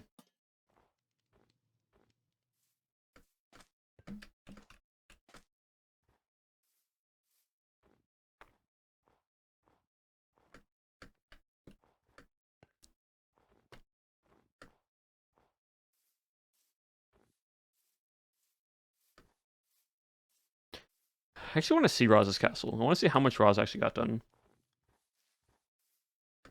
To make sure you could actually use it.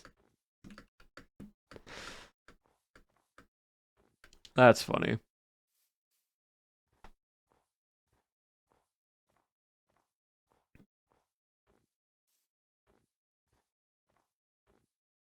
Nice board. Nope.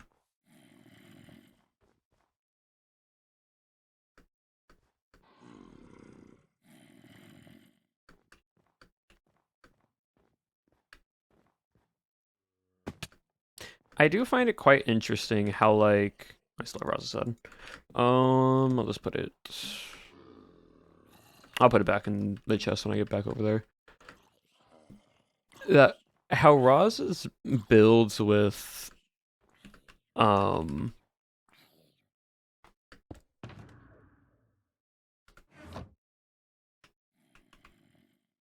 with like Axiom or whatever it is, like Matica. It's like it's not all one layer at a time. It's very like sporadic depending on the resources that they have. Because like some of this is just hollow in between.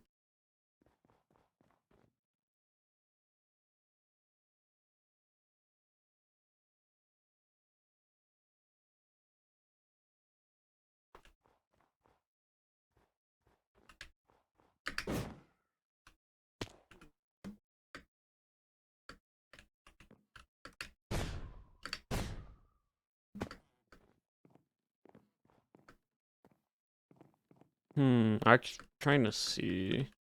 Oh, here. Oh, are these all half slabs? No, they aren't. I just missed my time.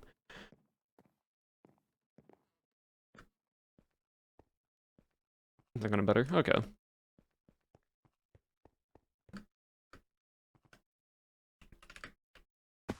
Yeah, like it's quite interesting how with like Matica you're able to just place the blocks, and so if Roz just has the resources, because I would never expect that for like building. It's a very interesting way of it that I've never thought about. Like just build the part that you need done first. Because usually how I build is I always build just from like bottom up, and then I'll go back through and add the details later. But like for big builds like that with like Matica, you can just place whatever you need, so you don't need to worry about like having something underneath it.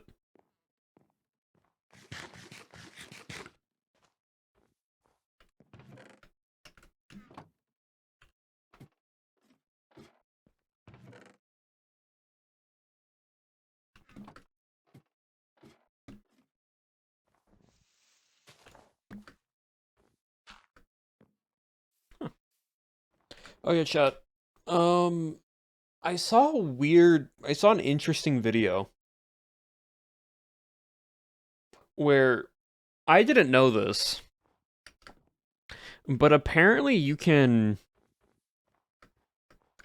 um attribute swap 3 times if you do it in quick succession.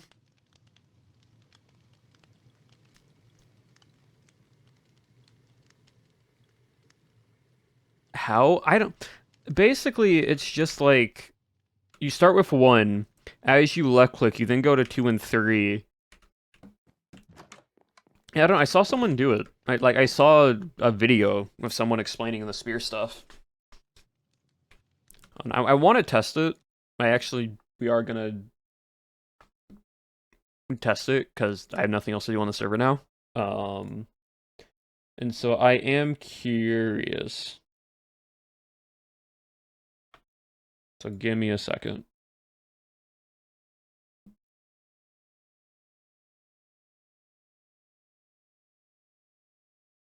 I was the one that like found out. I just saw someone do this, and I'm like, huh, that's interesting.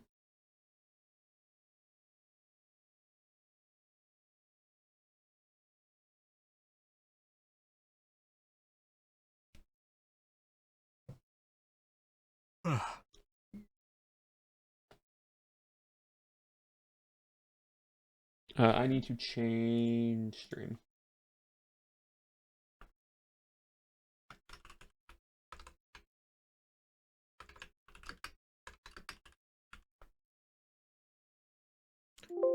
There we go. Yep, cool. That should be updated.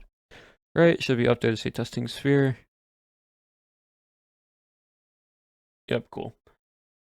1.21.1 or 11.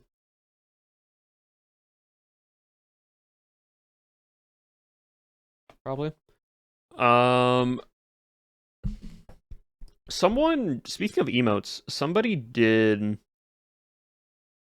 make me email emotes, and like they emailed them to me, and I appreciate that. I haven't been able to respond back to it. But it was just as a gift. I don't know if I'm going to use them or not. I do appreciate it just because I usually want to just have input into it, but I do appreciate it.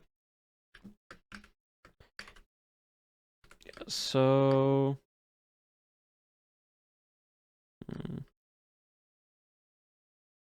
yeah. If you're in stream and you're watching this, whoever sent me those, thank you. That was very kind.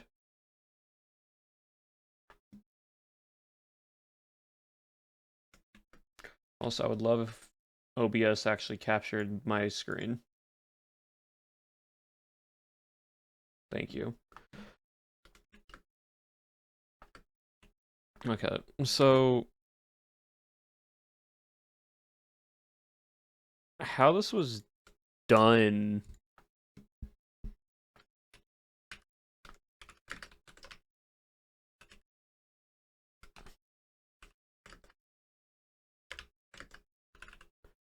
It was like left click here. It was like almost like that.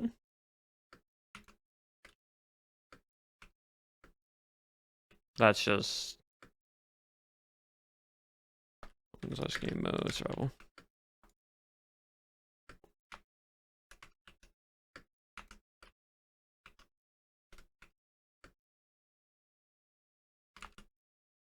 It was something like that, but I need to see if I can find the video again. Hold on.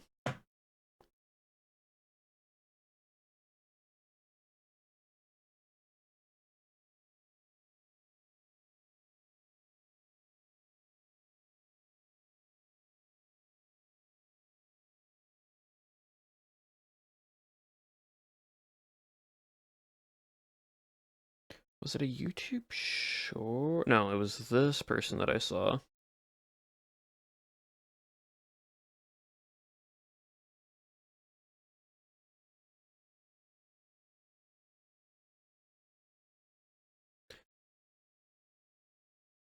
Yeah, so they go. It's from a person I saw called Alex Oinks, is their like Twitter handle. But it's Spear.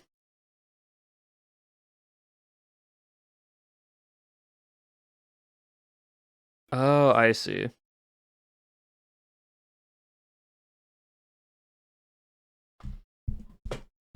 So like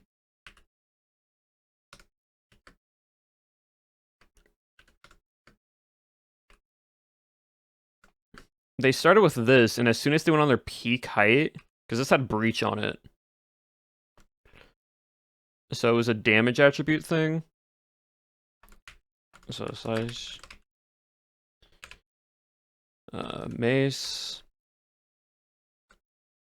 and then slash enchant breach 3. But like basically it was here, and then as soon as they hit their peak height, they went like that. Like that. And then they went back to 1 to re-get the charge. So it was on 1 for the sword, and then back to there, like that. Yeah, I don't really know. I'm in creative. That's why I can hit that far.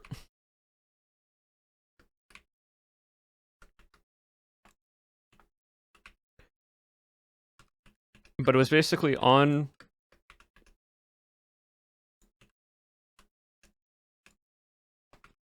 here, and then it was like that.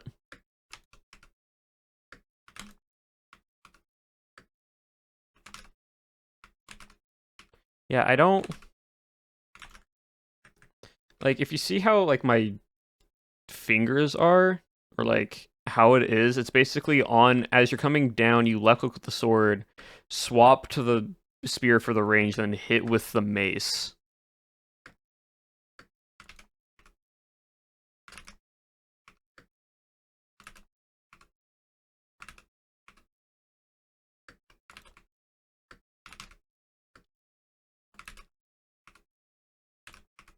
Yeah, I don't really know how they did it.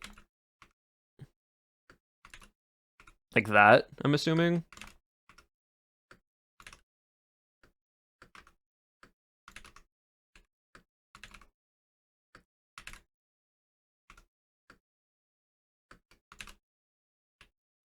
Yeah, I'm not...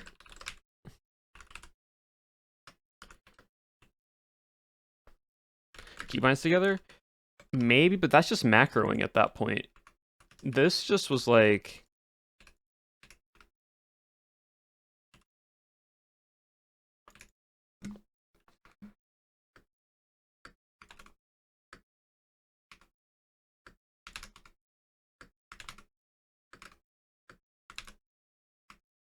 So I don't really know.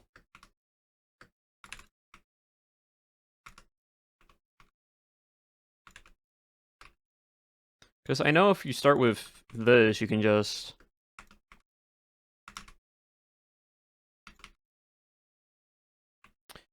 Maybe...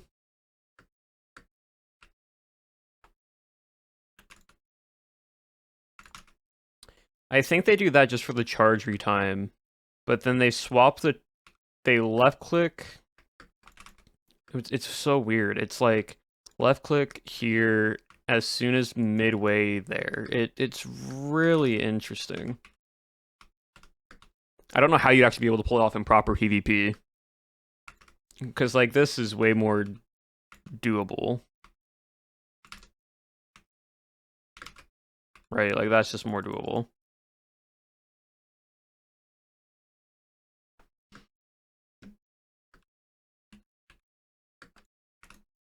Bye.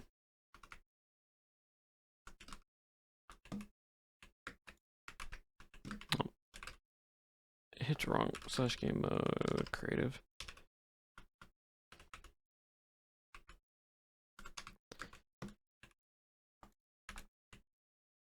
Nope.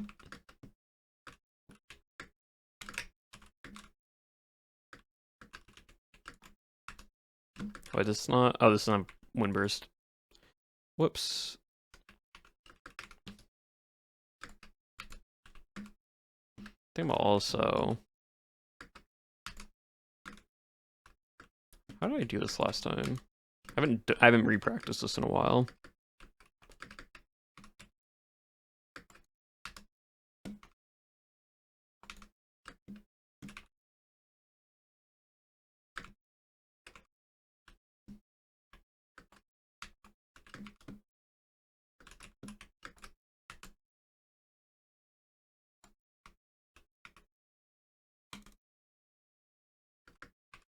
Yeah. Like, that's probably the extent. I'm gonna assume because you use like an esports don't think Minecraft can be competitive. Not really. Minecraft competitiveness is very...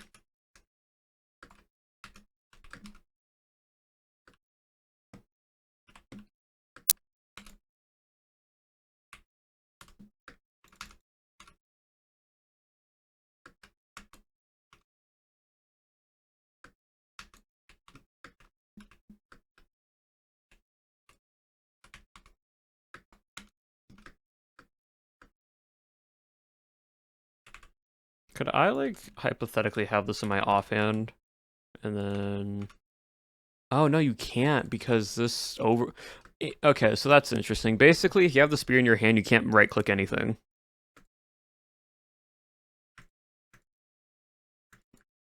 I did not know that.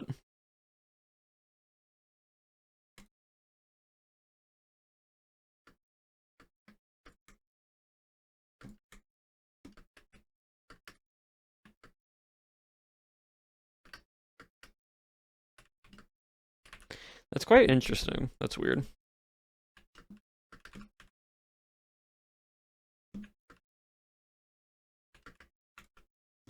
Deadlands Spears. I mean, yeah. It only prioritizes one.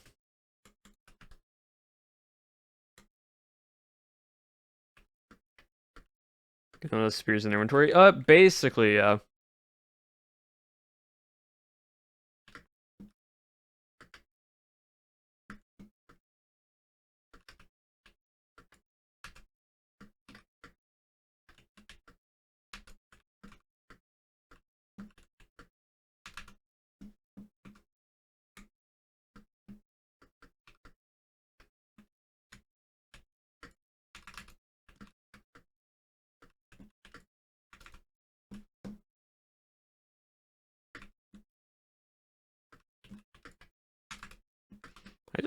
Did I? Hold on.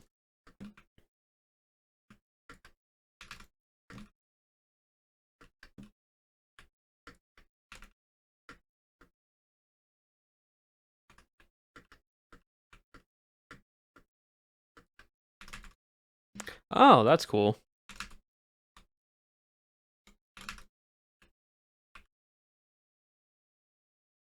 Can I do this normally?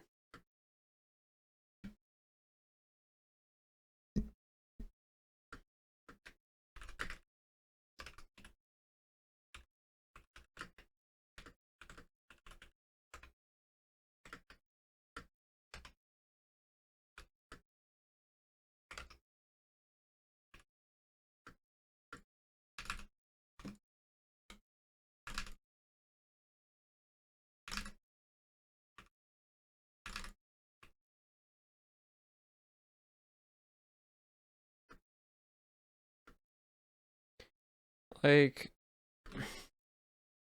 I'm realizing now you can actually, if you just like, if you left click and let go of left click,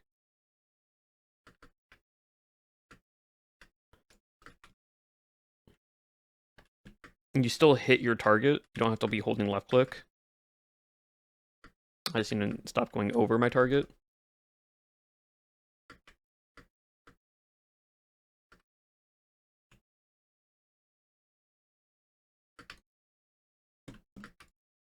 See, like I'm letting go of left click there. Slash effect give infinite.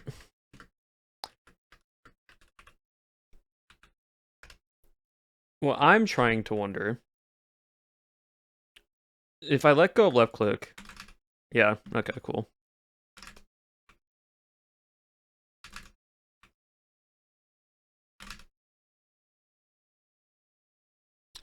Um.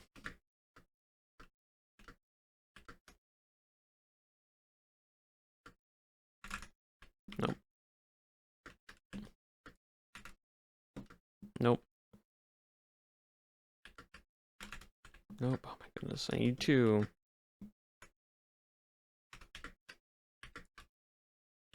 I'm jumping over now.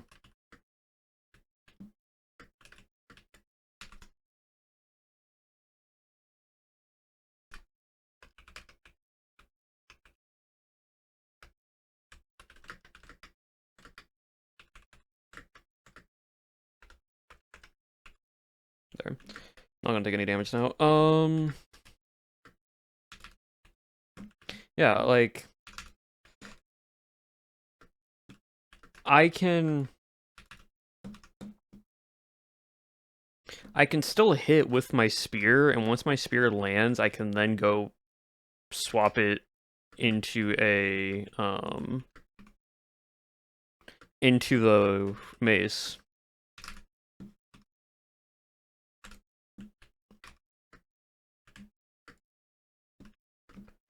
But the spear is definitely weird with its like lunging.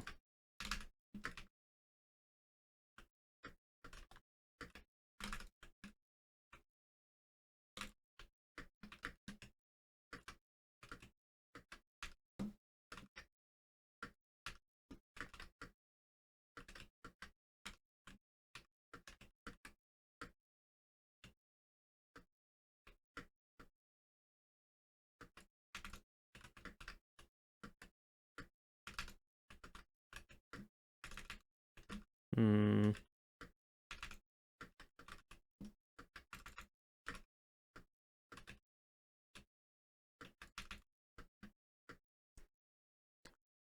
Interesting.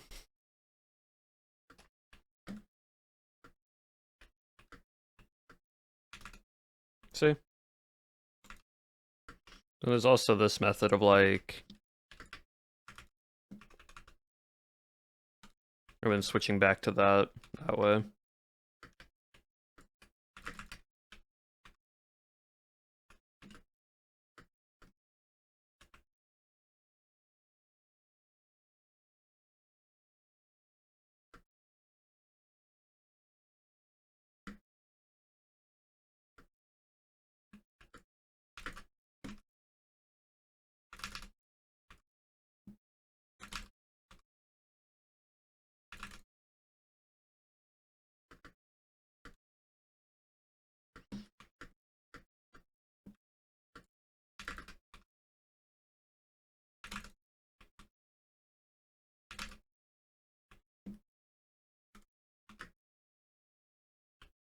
What I'm finding interesting is like this counts as an attack. I just realized. Wait, this counts as an attack. Hold on.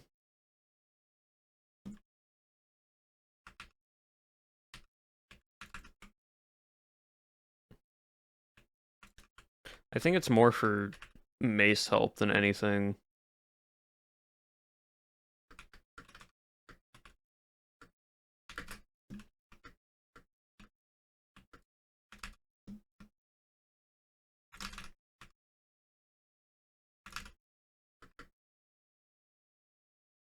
Huh, weird.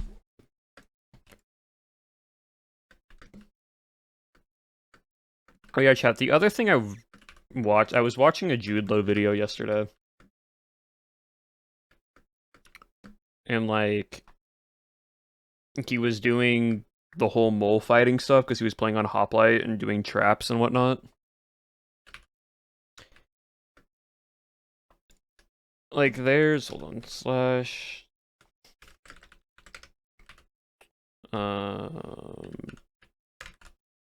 pickaxe enchant efficiency 5. Like apparently because you can just go down like this. No, of course that's it, and then like go there, and then you can have this, right? But what I didn't realize is you can actually trap someone like this. Right? And how you trap someone is with pressure plate, sign, blocks. Like, literally just cobblestone. That's all you need. Because what you do is if someone falls down here, you place this here, place the sign so it's there. You can then place a block above them, right? So slash effect, give night vision infinite. So you see that, right? So you do that, and then you like place the block there, or vice versa. You there, that, and then you can waterlog them, and then you just hit them at their feet.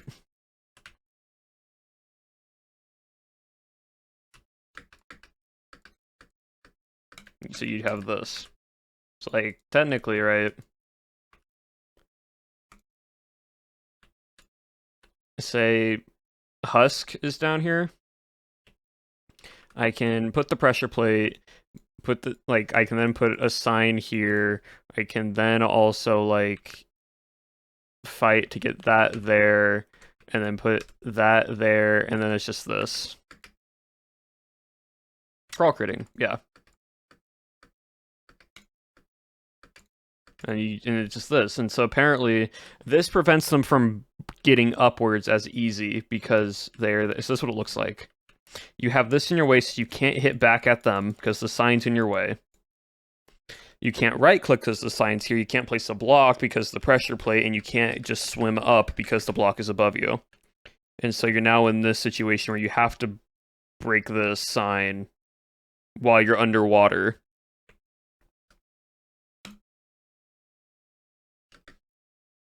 Yeah, and all you have to do with it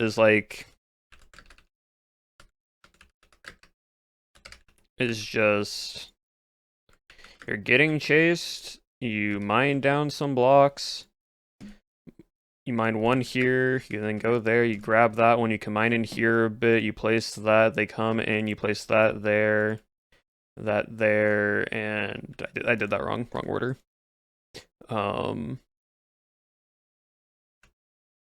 Don't know where. Oh, okay, so you just aim at that corner. Got it. You aim at that corner and then do that, and then you just crawl crit. What, they have an axe? Then they have an axe. But in a PvP fight, people don't think about that.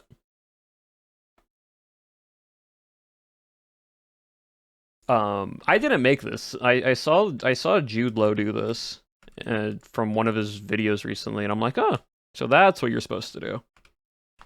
Because I knew about like crawling and just using a water bucket with like your sprint. They just do it this way, and so you're not needing a trapdoors. You can just use a water bucket to get out, right?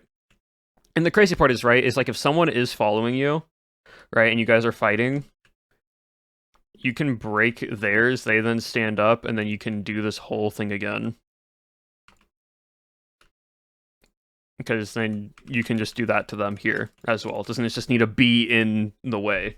Like, you can just do this at any point.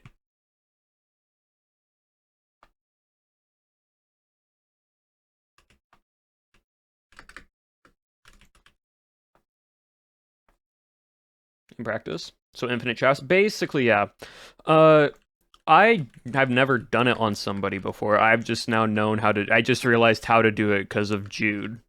Like, if you want to go see someone do it, watch a Jude Load video and like Hoplite.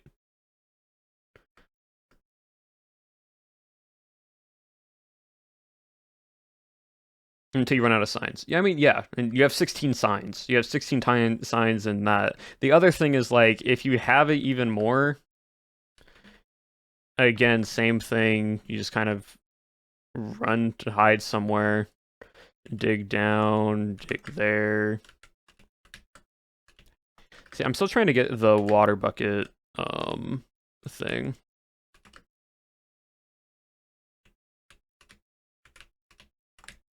I wasn't sprinting, that's why. You need to be sprinting for that. But you just do that, and then again, you can place a sign, and if you have cobwebs, it's then the same thing, but it's there this time instead of a sign. Yeah, you can also prepare it as well. But yeah, you can do it in this way as well. And so then they have to break the cobweb to get out of this. Which, again, if they have a sword, it's a bit easier. But if you have cobwebs in your offhand, you can constantly keep doing that, right? Because then you can just do that over and over again. Because they'll break it, you place it. They break it, you place it, break it, place it, break it, place it. And then they have to just constantly deal with that as you're hitting them at their feet. But yeah, like, that's the interesting thing, right? Because, like, if you're in... You can definitely just anywhere. It doesn't have to even be in stone, right? Like, if I just have a shovel... Sand's a little bit more difficult, but even with just a shovel...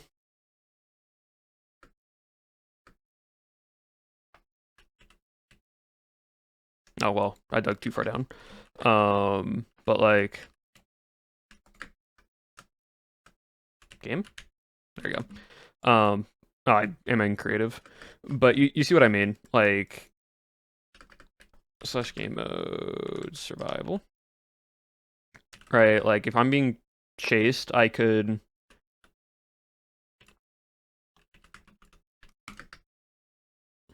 I'm just messing up right here, but I can then do that. Because I have cobwebs in my offhand. But you see what I mean? And then I just go this way. And then the whole trap's here.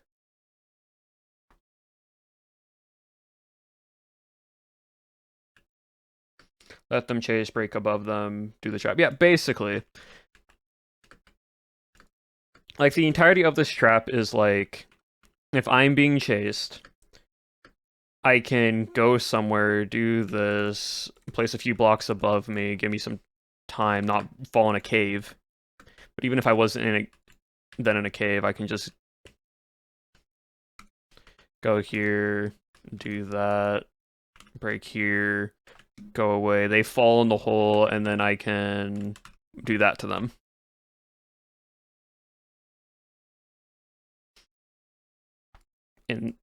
In that way, or I guess I took away the signs. Or in the other way, which was just have some signs on me. Put that there, put some water there, and then now they are suffocating from drowning in water. Need to break the sign, which is slower because they're in water, and then that. Yeah, learned that yesterday. Have I perfected it? Absolutely not. But it's something I now know, and if I practice it a bit more, I can probably do it more often.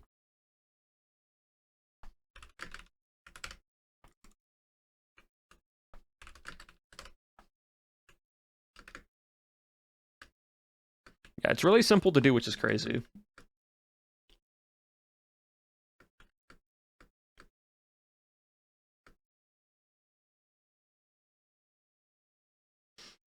You know, like, it's interesting seeing the different trap that would work in Sky Battle.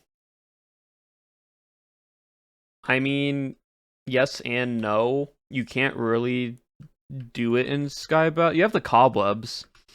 You don't really get wood from pressure plates. And most people aren't going to chase you that way. You'd also need a water bucket. And in the main event, you're not going to have enough time to actually do that. Yeah, that was just a fun thing I wanted to show y'all.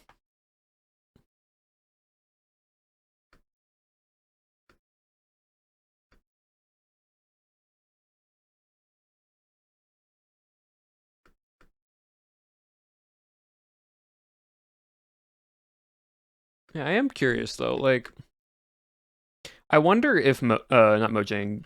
Speaking of Sky Battle, like I wonder if Nox Crew are going to implement the spear into MCC. Because I feel like the spear has a lot more fun implications you can do with it outside of like compared to like the mace. You know what I mean? Like the lunge, like that. I want to know if they're gonna like incorporate this into like a movement thing. Jousting? Well, like possibly jousting as like a mini game thing, or like imagine an Ace Race map where are given a spear and you can like use it to make jumps.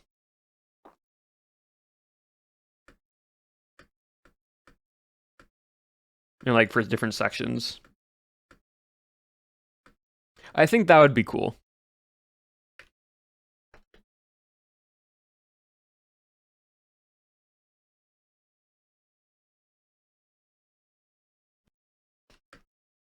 Ice boat racing power up. Does the lunge work when you're in a boat? I don't think it would. But I am curious.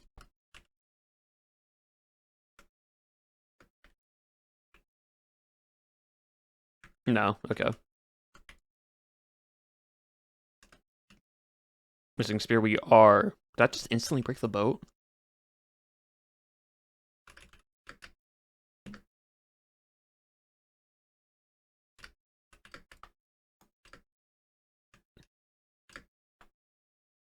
We never test Nautiluses?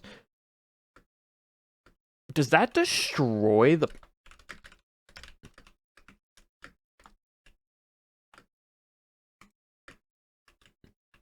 Does, like, the full impaling just destroy the boat?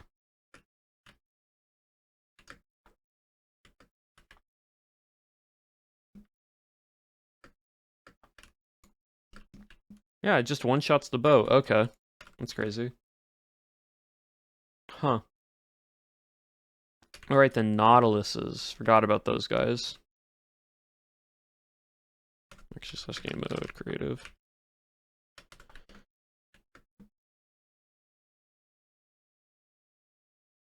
Because you're in creative. I wasn't in creative for that one. I might actually. It might have been. I don't know. Possibly not. So there's the zombie Nautilus, the normal Nautilus. So normal Nautilus, zombie Nautilus. You burn in the day. Good to know. Um, Not a lie. If I have raw fish, like cod, like what are you guys? What are used to tame them? What's used to tame them? Pufferfish. I knew it was a fish.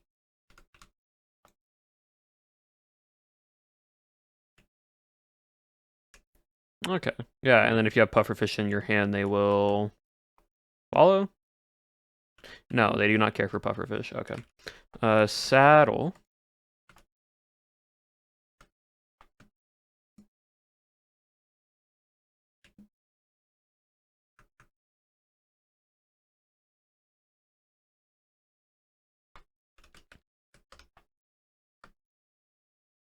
They actually. Oh, that's cool. If you hold space, there's a little charge up bar, like a horse, so it lunges you forwards.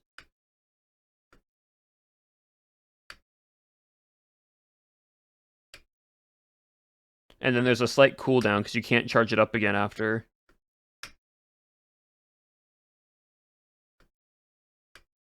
Huh. And then slash game mode create. Yeah, Breath of Nautilus. And then there's copper, diamond, and gold. Oh, so this is copper. So it just turns the shell entirely into a gold shell, or like a orange shell.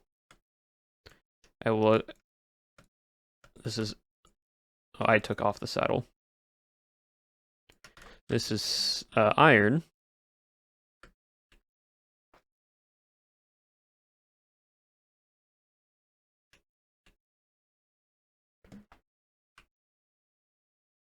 This is gold.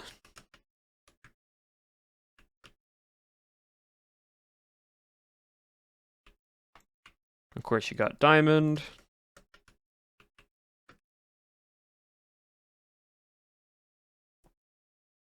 Diamond works really well with the zombie one because the zombie's eyes are blue. And then lastly, of course, netherite, which is just a black box. Someone asked, can you like double lunge? Let me see. Spear slash enchant lunge 3.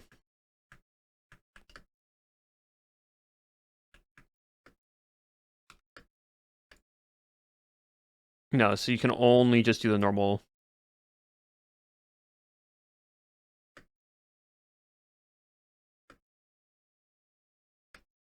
Wait, can. Oh, you can. And it's based off where you look.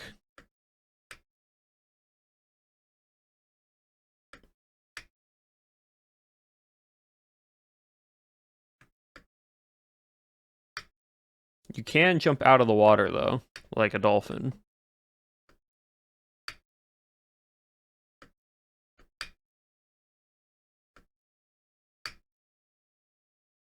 And it looks like this is persistent water breathing. So, like, I'm not losing... It's basically like a mobile conduit. Can you get Dolphin's Grace?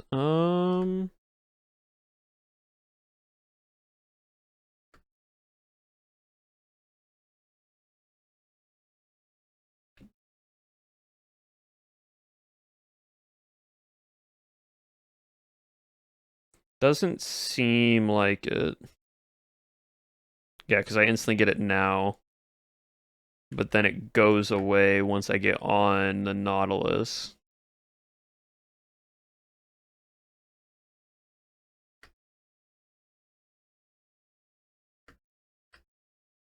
Quite interesting.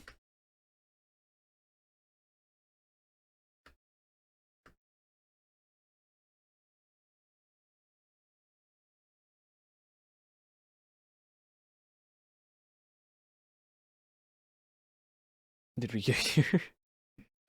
Yep. Yeah, because it's the Nautilus thing. Any new advancements?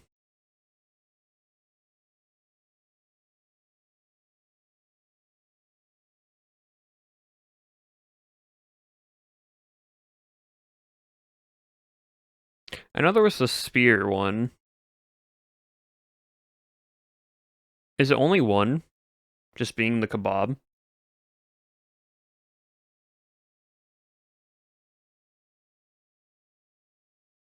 Where it's going? The Nautilus's eyes are on the backside.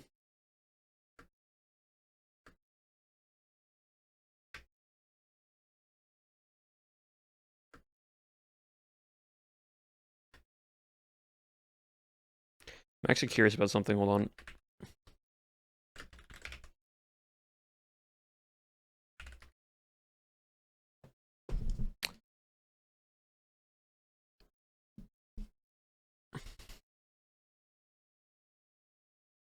Is this a new disc?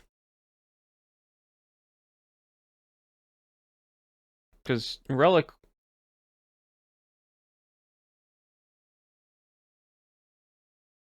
Because Relic was always here.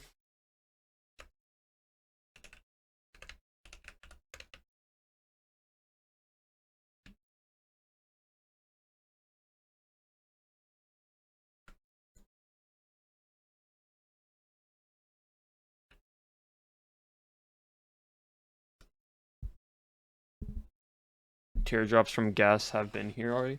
Okay, it has? Okay. I didn't know if Tears was a new disc or not.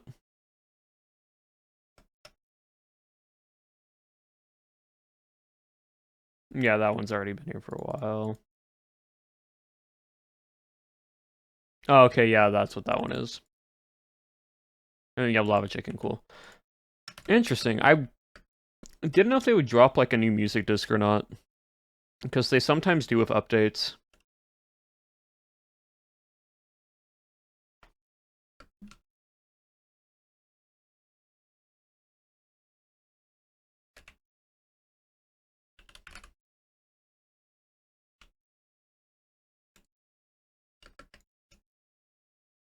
Actually, let me...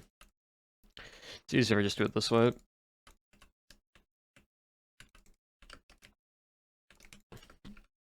Does lunge carry the momentum? Okay.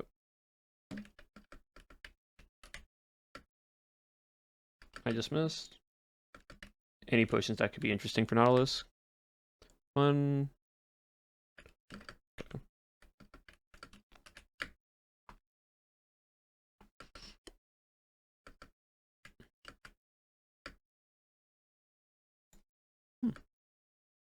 What if I time my space with my lunge and do something like that? What happens then?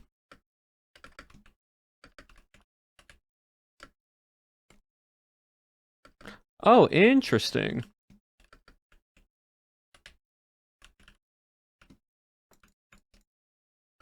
So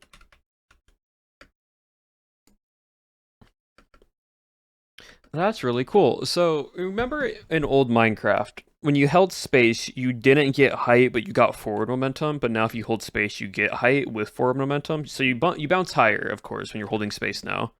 But instead of just not holding space. But if you take it with the lunge and you time your space and your lunge at the same time, you get what you had before they changed the slime bounce mechanic.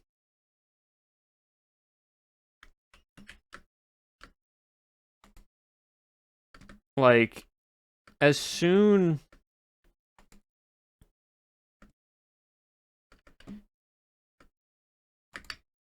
like it's very finicky, but if you like as soon as you bounce and you press space or like you press left click before you bounce, it reduces your it reduces your height, but gives you the lunges forward momentum. When you sneak fall and slide block, yeah.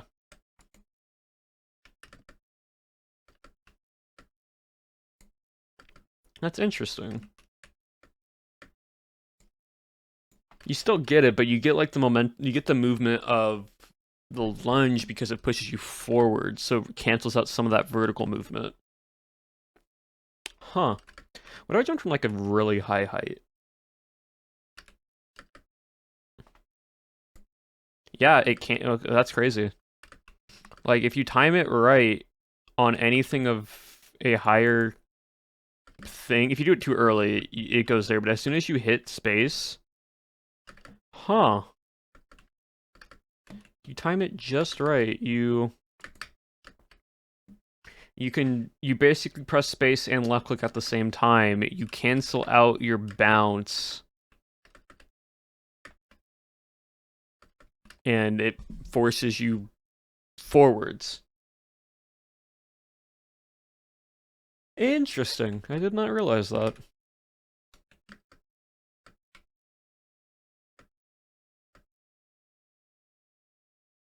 What other wacky mechanics could we mess with? Like block-wise?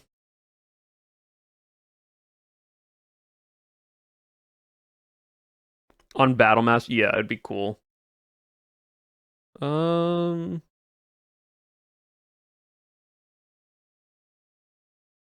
Ice? Oh, right, ice.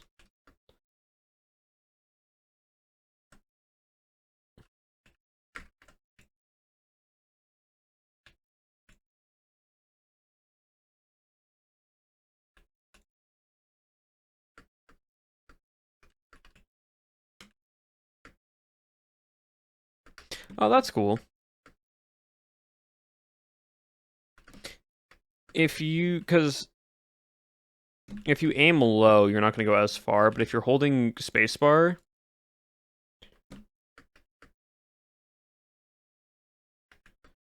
that's really cool. So as soon as you hit your jump, right when you're about to land, you lunge,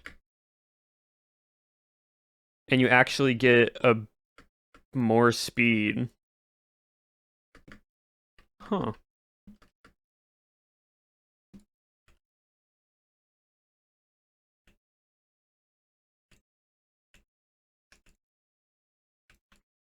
If I combine this with... It's not as fast. But still speed? Oh, you're... I see what you mean. Because soul speed, you get speed boost.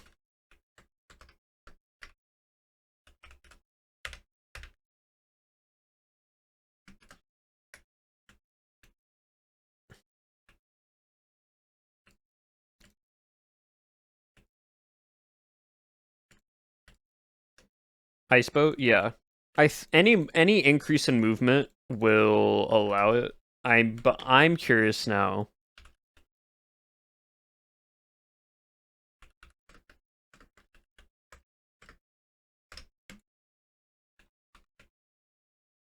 Soul speed 3 given to like a husk.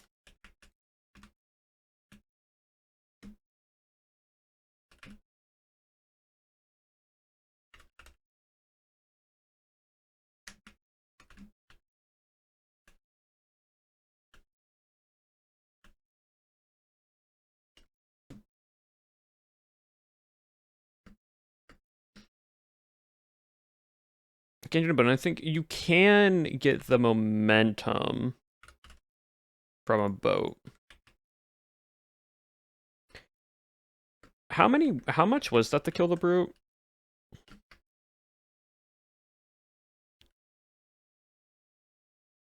Is that like 4 or 5?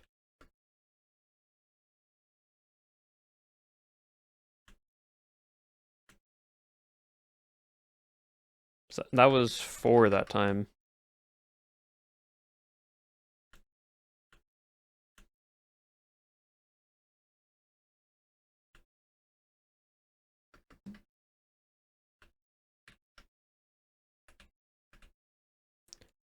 One, 2, 3, 4. Okay, so it is 5. 5. This will stand even if you sprint. No, but what I'm saying though is like this. If you have a stack of this around and you're just trying to fight in like an area,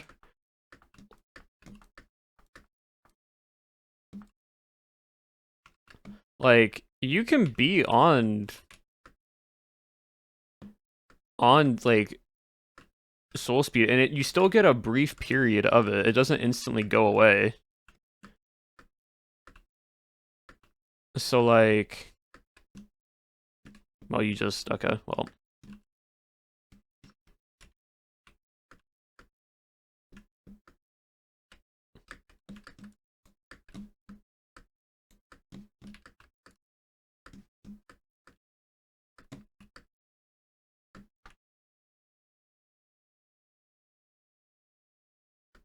Yeah, I'm curious about that. It's got potion speed on top of it. I don't think they stack. I don't think a speed potion stacks with soul sand. I don't think it does, at least.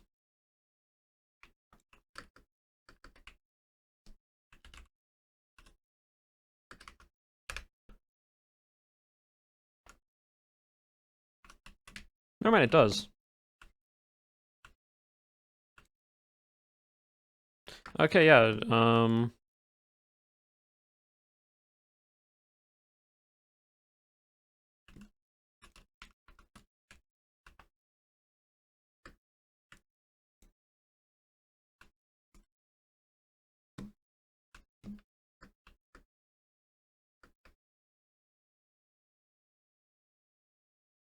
Yeah, okay, so it really increases damage.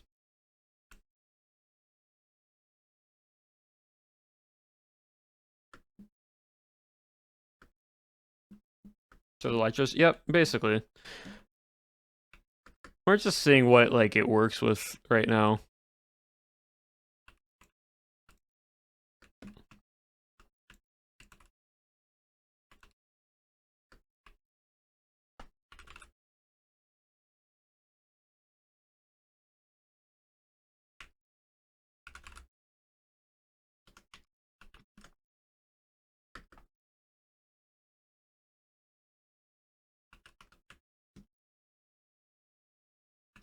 Oh, right. It'd have to be the right left hand, not your right hand.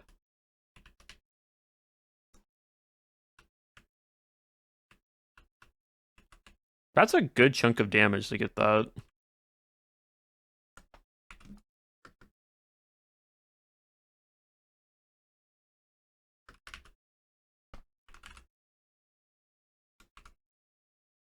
I'm actually curious if I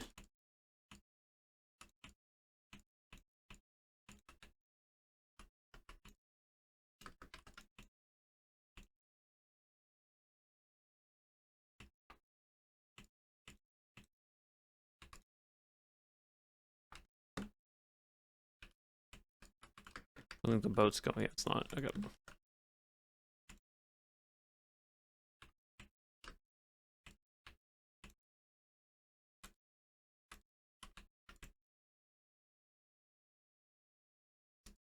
Onion rings of your life. Nice.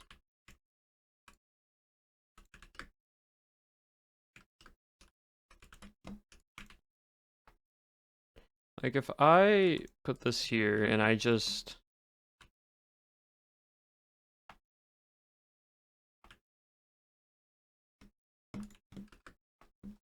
do that, will that work is the question.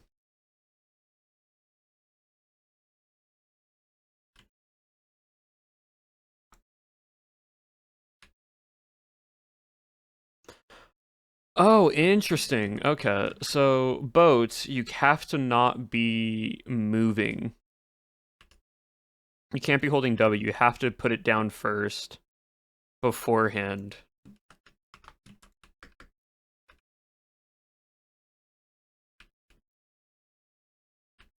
So that was 2 heals for the Iron Golem. Yeah, because if you're holding W, the game doesn't allow the input.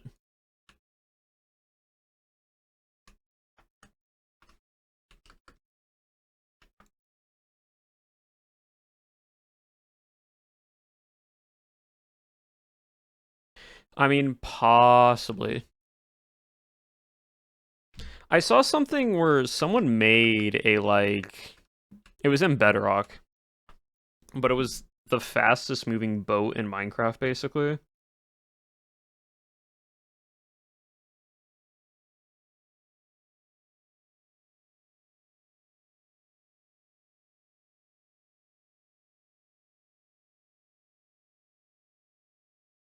I want to see if I can find it. Hold on.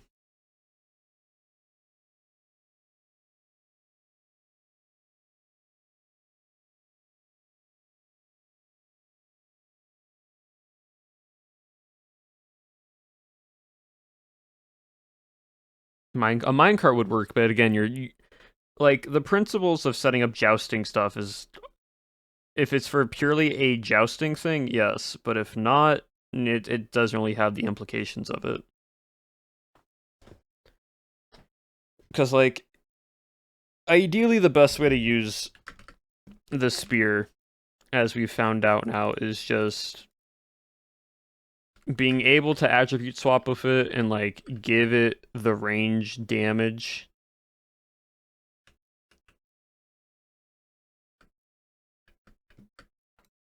And just being able to, like, without lunge, have that. God, you know what's... Oh my... You know people's hotbars are going to look like in PvP? If people take this into, like, spear combat, it's going to be 2 different spears, one with lunge, one without lunge. You're going to have 2 maces, one with, like, breach and one with, like, windburst. And you're going to have just a sword. It's going to be, like, sword, spear, item, spear, mace, utility. Because already mace PvP, you have 2 different maces.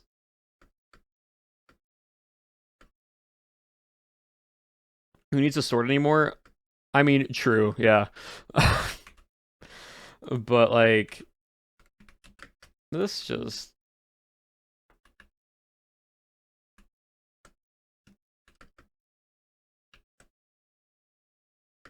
yeah, it's crazy. I wish there was a proper way that you could chuck the spear, like an enchant that lets you throw it, like a Riptide.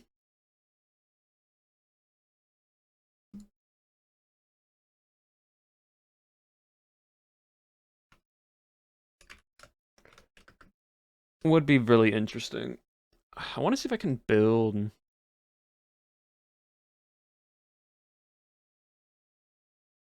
Would it just be a trident then? Yes, but you couldn't. I'm thinking like having a spear, but you can't get it back when you throw it.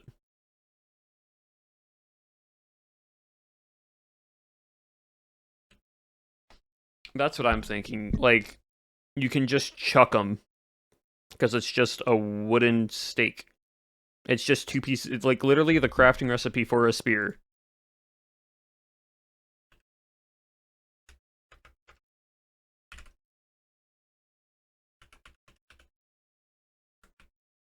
That's a boat. Is just that. Or like a javelin. Yeah, basically, because it is just a javelin. You're entirely like basic spear allows you to throw. Yes, there's 2 different like you have like here and this, but like we don't have any other. What's crazy, right?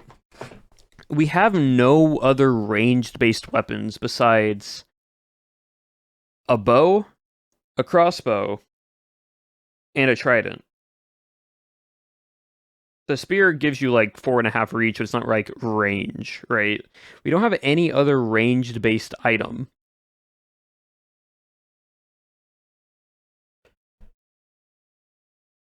But for combat now, we now have a sword, a spear, an axe, a trident, a mace.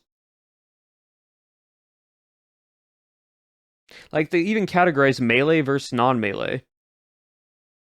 In the non-melee, the things that are throwables, bow and crossbow. It's not really a weapon though. I'm talking like you throw it. Boomerang would be cool. Like I'm talking projectile, you load it up to fire it. Like that's why the crossbow is really cool.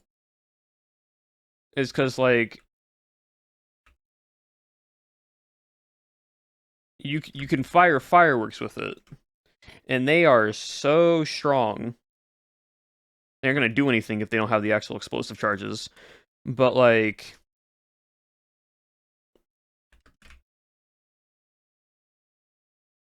it'd be cool though. But what could they else add is my question. Like again, someone said boomerang. A boomerang would be cool. A boomerang would be really, really cool to be able to like throw it and it comes back to you, and also uh,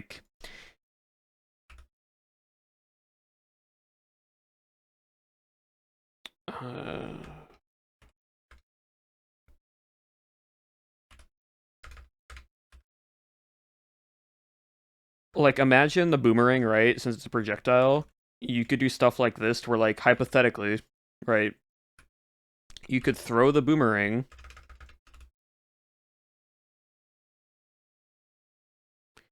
and the boomerang hits something and it bounces off whatever block it hits and it comes back to you. And like it will like spin back to you. Dart gun would be cool. Having like another version of like doesn't do a lot of damage, but it like tipped darts. So they do so like they can stack and they can be shot way faster. That could be cool, like little like dart gun. Throwing knives, small throwing knives, a bit shorter range than a bow would be cool. And the knife could honestly just be in the crafting table, like you could hold up to like a stack of them, and it's just like this. That are like with stone.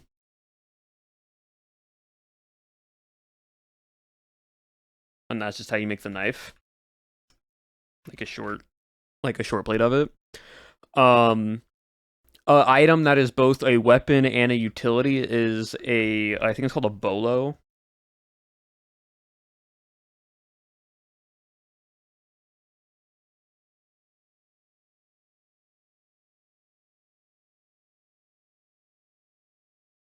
No, what is it?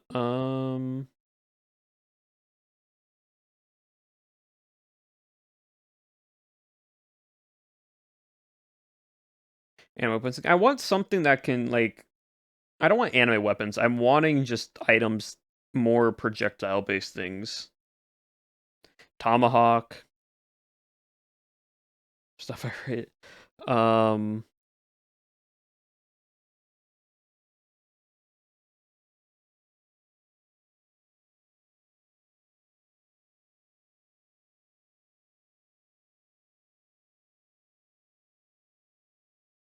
not sorry, not a bolas or a bola. A bola would be cool. If you know what a bola is, basically it is just rope with like three tied balls to the end of each different piece of string, and you throw it like a tomahawk or like a boomerang or whatever, and it spins, and whatever it hits, it would lock in between animals running and it would trap them. Throwable cobweb, but not really. It wouldn't make you permanently stuck. It would just slow you down for a brief time. And then it would like fall off. That would be cool. Because imagine like you're in a PvP chase and someone's getting away And so you have a bola and you just throw it, and it has like a not a super far range, but like a good like maybe for like from here to that tree, right? Arrows of slowness, almost like arrows of slowness, right? But you don't have to stand still to charge up your bow. You just can still be running and throwing it because you can run and throw with those things. That'd be cool. That'd be fun. It would do like no damage, but it would be something that's like a bit stronger than arrow slowness, but not as strong as like a cobweb. Flamethrower.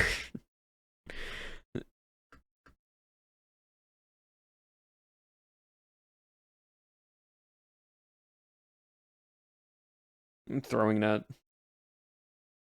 Already covered by something else. It is technically, it's covered by slowness arrows, but I think the implications of getting slowness arrows are different than actually that can be reusable. A bola could be reusable, a slowness arrow cannot.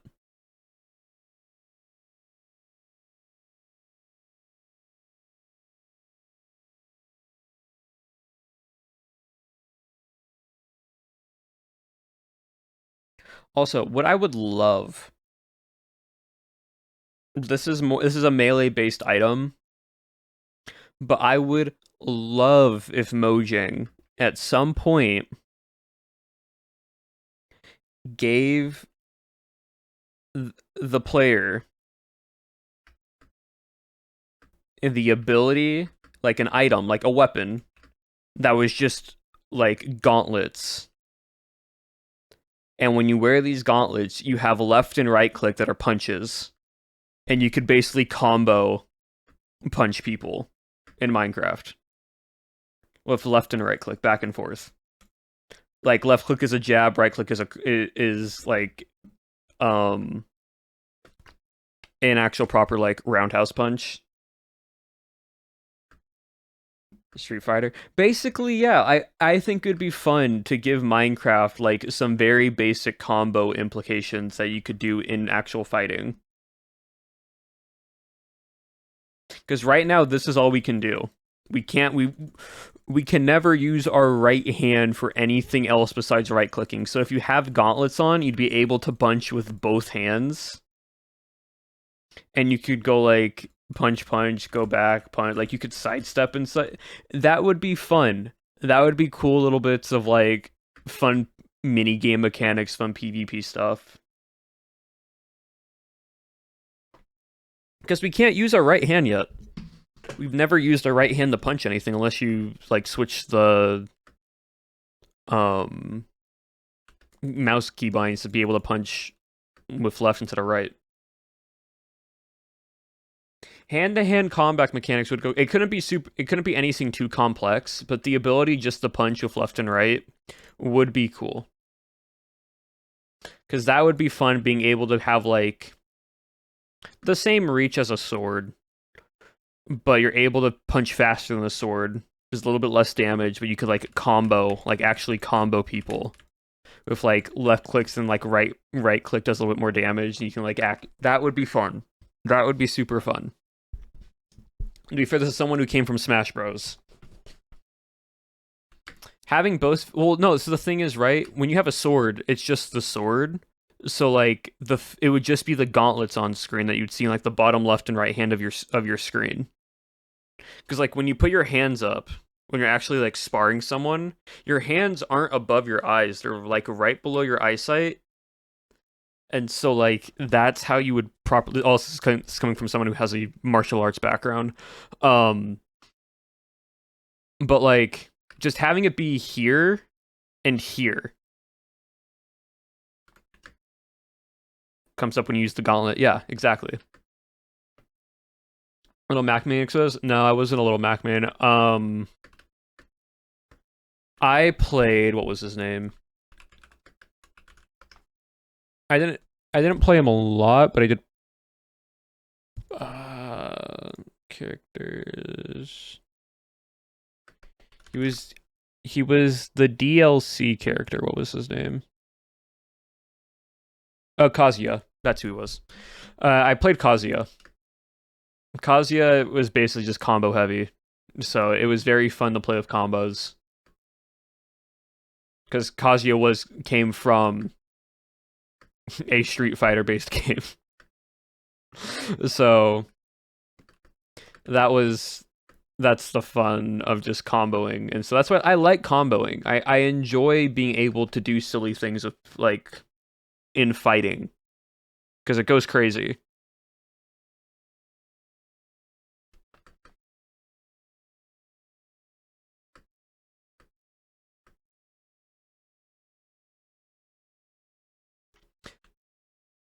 I want here's my thought, right? I would love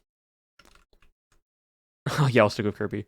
I would love for one day some coder, some person takes the capability of VR slash the VR bodysuit.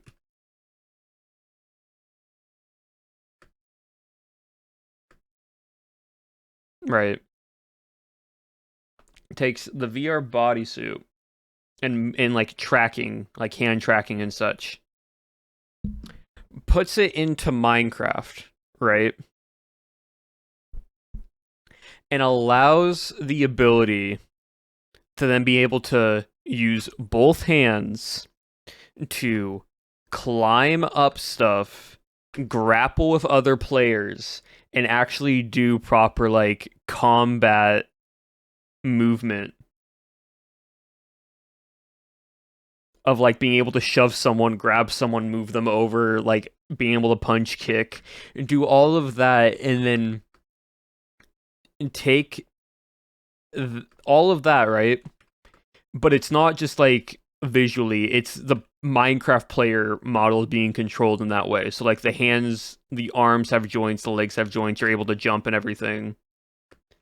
That's never been done outside of Minecraft. But that's what I'm wanting one day to happen.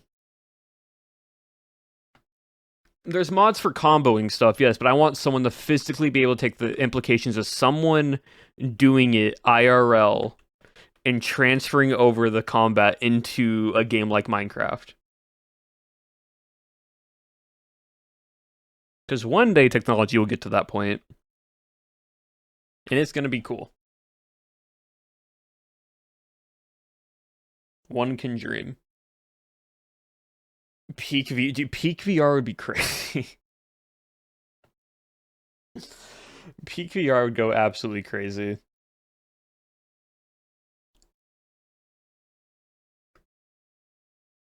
Oh my goodness. I'm just thinking of like the implications of not actually doing it's called The Climb. I know it's called The Climb, but I'm saying like actually peak, as in you're playing the character in peak and you're going through peak lobby.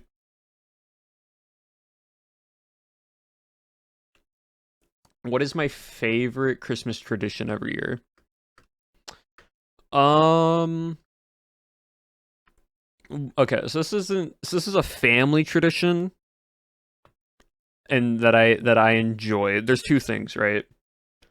Um Playing White Elephant with my family, with my like extended family. That's fun because that just becomes very very chaotic and silly. So that would be fun. That's like a fun tradition that we do every year. What's White Elephant? Okay, I'll explain that. The other thing, but like that's probably the main one that we do. Is a fun little like family tradition. White Elephant basically is. I'm gonna need signs for this. I'm gonna need different colors signs to represent different like group. Like each sign is a person hypothetically, right?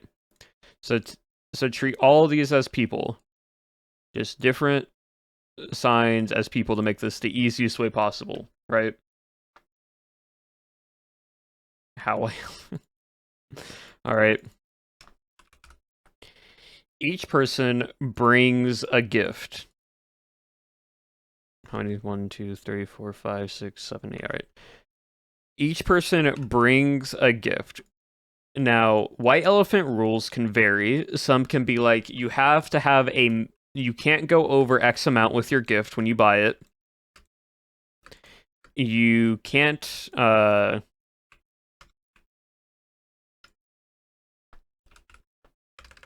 Like it can be like a limit of like $20, or some people do like a limit of 500. It can be whatever limit you want for how much you're going to spend on the gift. Sometimes there's no limit. It really just depends on the family and financial situation wise, so on and so forth, right? But basically, everyone brings a gift. And then there's randomly pick a number, right? There's gonna, like, you can write down the numbers, put them in a bowl, pick a number out of the bowl, out of the Santa hat, whatever it may be.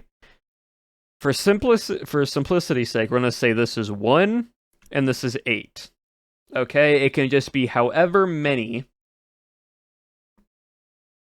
as many people want to play or as little, but usually you want to do a decent amount, right? So whoever goes first, whoever's 1, goes first, right? And they don't know what any of these gifts are besides their own. Now, there's sometimes a rule where you can't pick your own gift. Sometimes you can pick your own gift. It just depends on the household or group of people you're playing with. So let's just say this person picks this red present here. Now, they open said present, and let's say said present is an end crystal. Right? Oh, like what OTV does. Yes. This is what basically OTV does. It is called White Elephant. It's not they did not create this. It's just been a thing for a long time. So now that's person's 1 gift. Person 2 then goes. Person 2 now has the choice of either picking a gift, or if they really like what person 1 has, they can take person's 1 gift and now they get it. Now person 1 can't take back their gift right away. They then have to take a new gift, and so on and so forth. Now, the other thing is, since person 2 took this gift, well, since person 2 took this present, this present now has had it taken once. A present can only be taken up to 3 times. So say person 1 then takes it, then person 3 is like, well, I actually want it. That's then 2. And then person 4 is like, well, I want it. That's 3. So on and so forth. Once it's hit / weather clear. Once it gets taken 3 times, it is now locked, and you can't take that present again. Every time a present, you can either take one, it ends the turn, or you can steal a present from somebody. If you steal it, whoever you steal from then gets to either pick a present or gets to retake it, right? So, for example, let's say person 3 actually took person 1's present. Well, then person 1 can take back their present, and then person 2 can then either pick a new present or take that present. You just can't take a present back from someone who took it from you. That's just how that goes. You just can't take back the present right away that someone stole from you, but you can take it. As long as it's not the person taking it back, you can take back a present. The reason why is, let's say everybody has a present at the very, very end. Right? Everyone has a present. Game doesn't end there, because now person 1 can trade their present with anybody. They can be like, actually, I want this gift. And then player 8 can be like, okay, well, I actually don't want that gift. I actually want this gift. And what happens is that these gifts are not just being traded, they're being stolen. So the game ends until it sounds confusing. It's not really. The game ends once everyone is satisfied with their gift, or if all the gifts have been taken and locked 3 times, then it ends. Either way, those end. And it's a super fun game because everybody gets involved, and it can be very lighthearted and such, right? Like, you can have, for example, one year, this was a few years ago, but we were playing White Elephant, and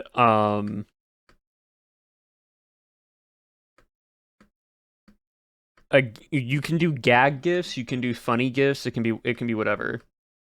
Mind games you play White Elephant. Yes, it's very, very fun. But like, so for example, I don't know who it was, someone in my family put some car keys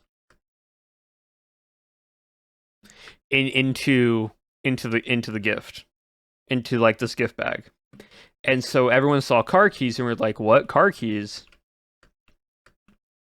It wasn't until the very end that someone then brought out a Lego set of what the car was.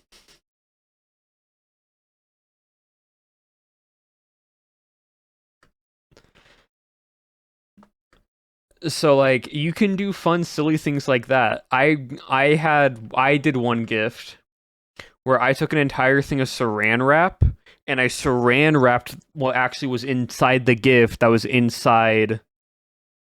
So it was gift wrap, it was present or saran wrapped, then gift wrapped over the saran wrap. So you can do silly gifts, you can do expensive gifts, you can do cheap gifts. It can be entirely up to how the family wants to play. Just everyone has to just be in agreement, like, hey, we're gonna do silly gifts this year, or hey, we're gonna do expensive gifts this year. Or, hey, we're gonna do a limit of XYZ, and it's just for fun. It's just like it's a fun little like Christmas tradition that we do as a family, and it's very fun to play. So that's probably my favorite Christmas tradition.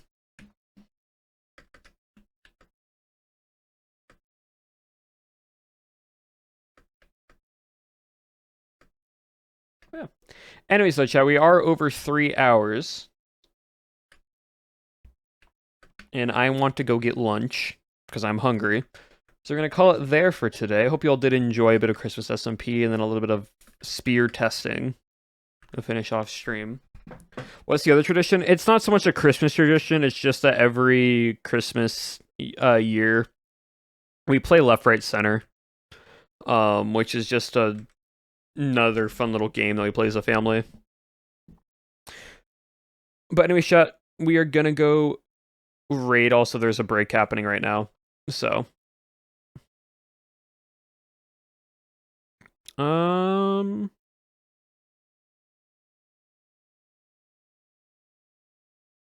let's see, who do I want to raid into?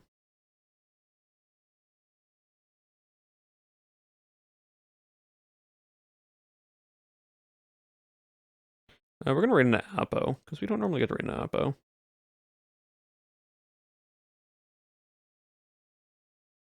All right, chat slash raid Apo Kuna.